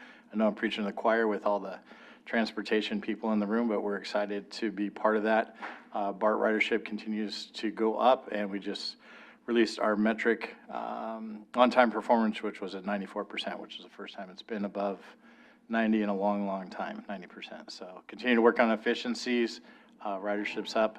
And if you guys have any questions, reach out to us. I heard some good advice here tonight. I guess we're apparently running BART through Hercules now. And just kidding. Anyways, we appreciate your guys' support on that. And I'll have more to update next time. Thanks. All right. Amy, would you like to go next just have before a I give brief- it to these guys? No, I just have a brief comment. I yield most of my time to Mr. Wren here. I appreciate that. Thank you. Yes, exactly. I just want to say the kids are on the buses. I want to thank CCTA staff and all the transit agencies that have been working so hard. Supervisor Anderson, this has been a big cause of hers for the last several years to really make this happen. And it's great because the kids can, students can get on the bus and they can just get on, and the bus operators will tag them as students, and they ride all over, and it's really wonderful. And thank you for all the marketing materials that have really been great, and a lot of excitement about that. So thank you. And my apologies, I forgot to add one thing. I was so excited to talk. Okay. The Capital Corridor also, as a rollout, used the Tap and Ride as their launch as well. So now that is also available. I know a lot of the other transit agencies in the Bay Area are rolling the Tap to Ride, so it's been a huge benefit, especially with the international travelers. You can still do it on the Amtrak app, but Tap to Ride is now on the trains. Thanks.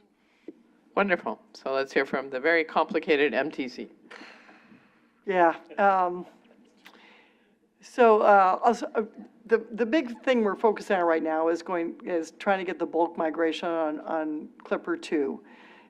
We are not facing as much difficulties in Contra Costa County as Caltrain is, only because Caltrain, you tap at there are no gates, and so they confirm fares on the trains themselves, and those aren't working quite as fast as they'd like them to. So anyway, I just got told I have a meeting at 12:30 tomorrow to talk to the Caltrain people. So anyway, that's continuing to be worked on. There's a list of things that need to be done. It's making progress. It was supposed to happen before, it didn't, but they are at least heading in the right direction. Trying to get all the systems, old systems, 27 agencies is really difficult. But if people hear complaints on Clipper, please let me know, because I've got to be able to communicate whether there's still a lot of ongoing problems or not, so that we know whether we can go to bulk migration or not. And that's super important. So don't feel like you're a bitch and complaining to me. Just let me know so that I can keep track of this stuff. The other thing we're working on right now is really housing related. Part of MTC is BAFA, Bay Area Housing Finance Authority. So we're starting to talk about potential housing bond measure 2028 or 2030. And so there's a lot of groups involved in that. I found out today I was the president of some BAFA leadership fund I had no idea existed until today. Yeah, I don't know. I'll find out tomorrow. I'll find out next week when I go to the first meeting. I think everything else is, well, there have been some little small amendments to SB 63 in Sacramento, but nothing drastic, so that's good. And we're hoping that just goes through as is. There's still some little things, and I think the loan process to give loans to the 4 big agencies to help them until revenue hopefully comes from SB 63 is moving along as well. And so those things are at least fairly calm right now. So that's it. All right, Tim, it's your turn. My first comment since our last board meeting, our esteemed chair received a wonderful award, the Legacy Leadership Award from WTS. So big round of applause for our chair.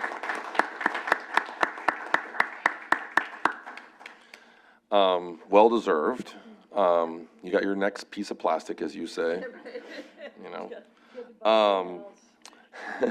I wanted to call attention to a few things in the executive director report before I kind of get into some of the RMS stuff that's been going on. But in the executive director report, I think this is the 3rd time I've done it, but there's actually a section called TEP listening in the executive director report. And so not sure how many of you all really scroll all the way back to the back of the packet and actually read my executive director report, but there's actual TEP listening comments in there about all the meetings we're going to, all the advisory committees, everything that we're trying to do to really outreach on the TEP. Particularly the last one, Commissioner Armstrong invited me to his mayor's breakfast, and it was a great little venue with about 20 people, and we got to talk about transportation and priorities in San Ramon. And so those are the types of things that we're all looking to attend and hear about, you know. And so like we've been talking about, we really want CCTA to, you know, get into the community. And so again, if you have an opportunity in your local jurisdiction to do some listening, we're happy to come. You know, I really want to emphasize that. So and so please continue, you know, to be ambassadors for CCTA and the TEP. With that being said, you all should have received an email with a listening toolkit in it. So hopefully you saw that email. If you've not, please find it, open it. There's a lot of good information there about listening and the website and all of the materials that you'll need in order to go out in your communities and do some TEP listening. Relative to the TEP, Commissioner Arnrich actually went to Sacramento today. Was that today? Yeah, that was today, right? It's been a long 3 days. And he testified on behalf of CCTA to the local government committee for Assembly Transfer Assembly. And so it passed 8-1 today. So it's going to move on to Tax and Rev. And so, or Assembly Tax and Rev, yeah, Assembly Tax and Rev, yeah. So everything's in the Assembly now. It's out of Senate, and now it's over on the Assembly side. So eventually it'll go to Assembly Transportation Committee, and then it'll go to the floor. And then lastly, you know, well, not lastly, but maybe the last 2 weeks have been really incredible, actually. I just want you to Chair G's comments about just having a lot of pride in CCTA. I was at the ITS America conference last week, and it was heavily attended by USDOT, heavily attended by USDOT. Had the opportunity to be on the plenary opening session with a lot of esteemed colleagues to speak about what's happening and how we actually really move from these pilots to actual scale deployment. It was a really good conversation, but it continued to really highlight like CCTA and our successes and like a leader in the space. And also, DOT was actively kind of seeking me out during the conference to talk about our grants and our SS4A grant and our autonomous vehicle programs. And also to the extent that I'm excited to say that like literally yesterday, I got a message from the National Highway Traffic Safety Administration administrator. And so he's like, hey, I'm going to be in Sacramento. I'm in California. Hey, I want to come out to Gomentum and see what CCTA is up to. And so on top of all the RMS and the Netherlands delegation, we're activating Gomentum tomorrow with all of our partners to put on a big show for the NHTSA administrator tomorrow morning from 9 to 11. So, and I want to extend an invitation to all of you to participate in that. So if you are interested in going to that, I know it's late notice, but I literally found out we've been organizing this all day today on top of doing our VIP demo day for the delegation today. And so we have a number of partners that'll be activated out there to really have some interactive discussions and demonstrations for the NHTSA administrators. So, and I think with that being said, we had the Redefined Mobility Summit yesterday, and it was really fascinating. It was really great. And I actually want to share something, a few things with you. So please stick with me. And I know it's a long executive director report. So, but we actually ended up getting 2 videos. So we got a video. So you have the Secretary of Transportation, right, Sean Duffy, and then the she got confirmed 2 weeks ago, the confirmed Assistant Secretary for Research and Technology, Saval Oz. And so we invited her to be the keynote, but she couldn't make it. And so she sent us a video kicking off the whole event. And then the other thing is Tokes Omashaka, the Secretary of Transportation for California. He was out of country. He couldn't be there, and he was excited to try to attend, but he also sent a video. And I'm not going to play both videos because I know you all want to go home. But I do want to play the Tokes video just for a minute because I think it's really good. It really shows like the leadership of CCTA and how the state of California is really leaning in on CCTA for leadership. So I'm going to play that here for a minute. 1 second.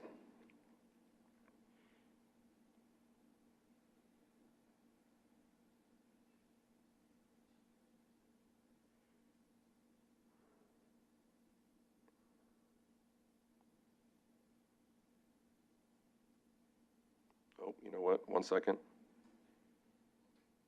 Hold on a second. Stop share. I did not share the share settings.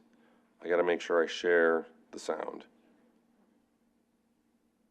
Well, I don't have the setting. Okay, hopefully this works. We're in the webinar mode, so we'll see if it works.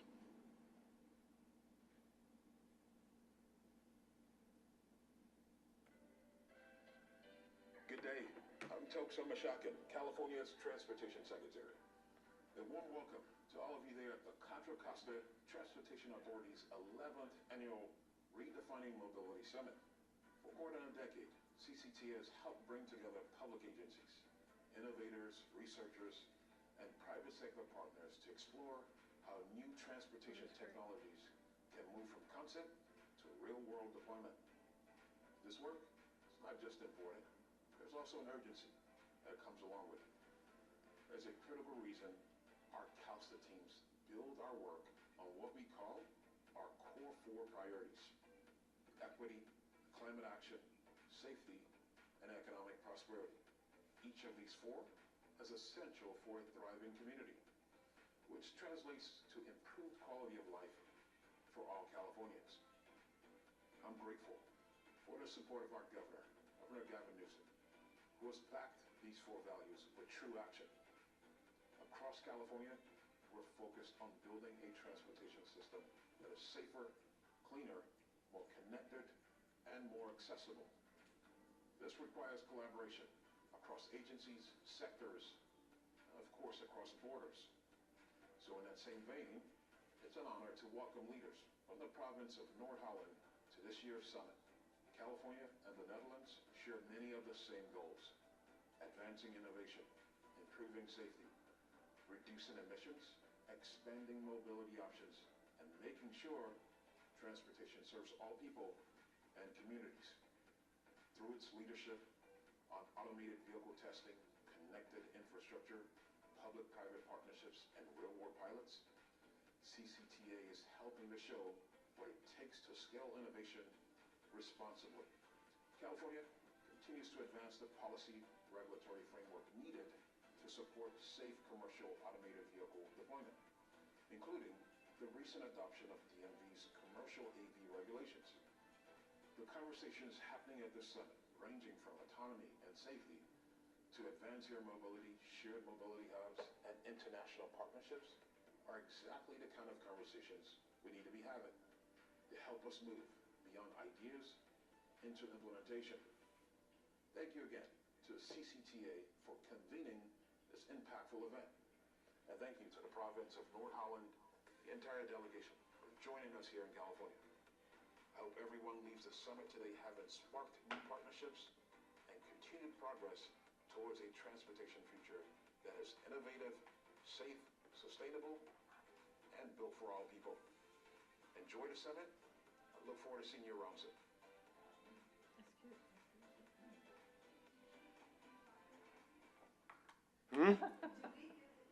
Did we give him talking points? I mean, Oh, again, wait, I wait, saw that hold on.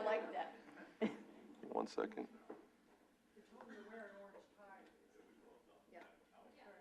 No, but again, because it covered so much, I was just curious how receptive he was to receiving some of our talking points. They did that all on their own. Really? Yeah. With their own research Their and own, pulling we it together. coordinated with staff the entire way. That's great. Well, that's wonderful. I mean, they were just asking questions about like, hey, what's the summit? Who's going to be there? Those types of things. And they were asking about the panels and what panels were going to be there. And I mean, so that shaped it a little bit, you know, but in terms of our leadership and what we're doing and calling out CCTA, I mean, they did that No, all on that's their own. Awesome. Yeah. Okay, so I thought you all were going to get a big kick out of that. So, and it's been a wonderful 3 days. Just so you all know, I mean, the delegation arrived on Sunday. We all started in Sacramento and really showcased the governor's office. RMS was yesterday. Today was our VIP demo day. We started out in Byron Airport, and we got to see live demonstrations of eVTOLs here in the county. And Diane's not here, but it's really through the county and their leadership on that.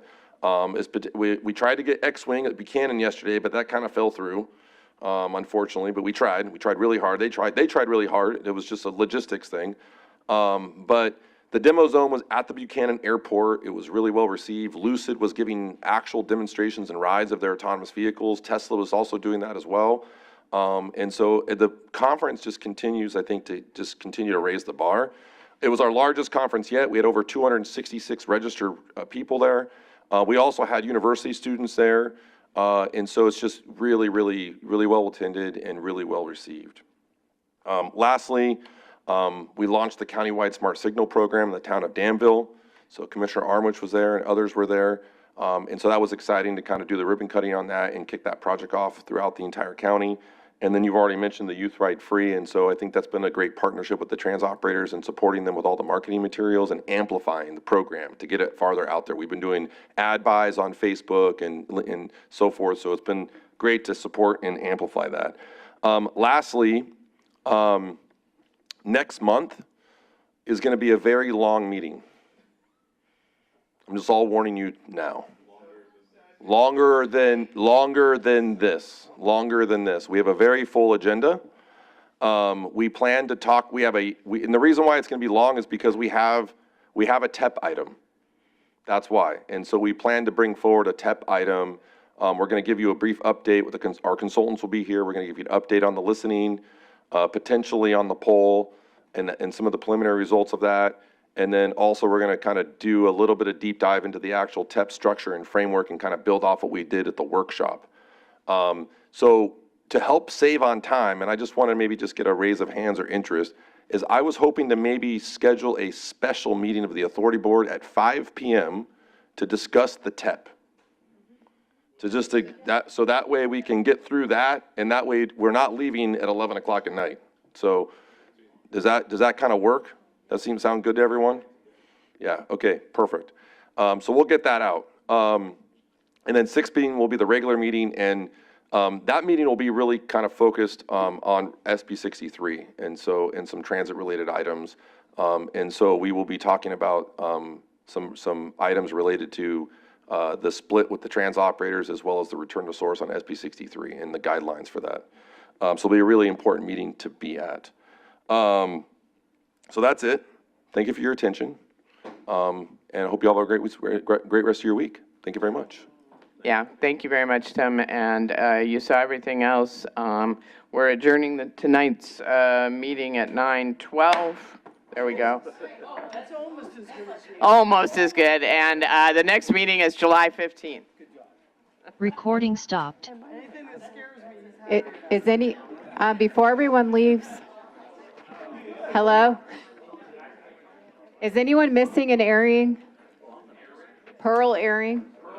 Meadows? No. It's a white pearl. It's probably Diane who left early.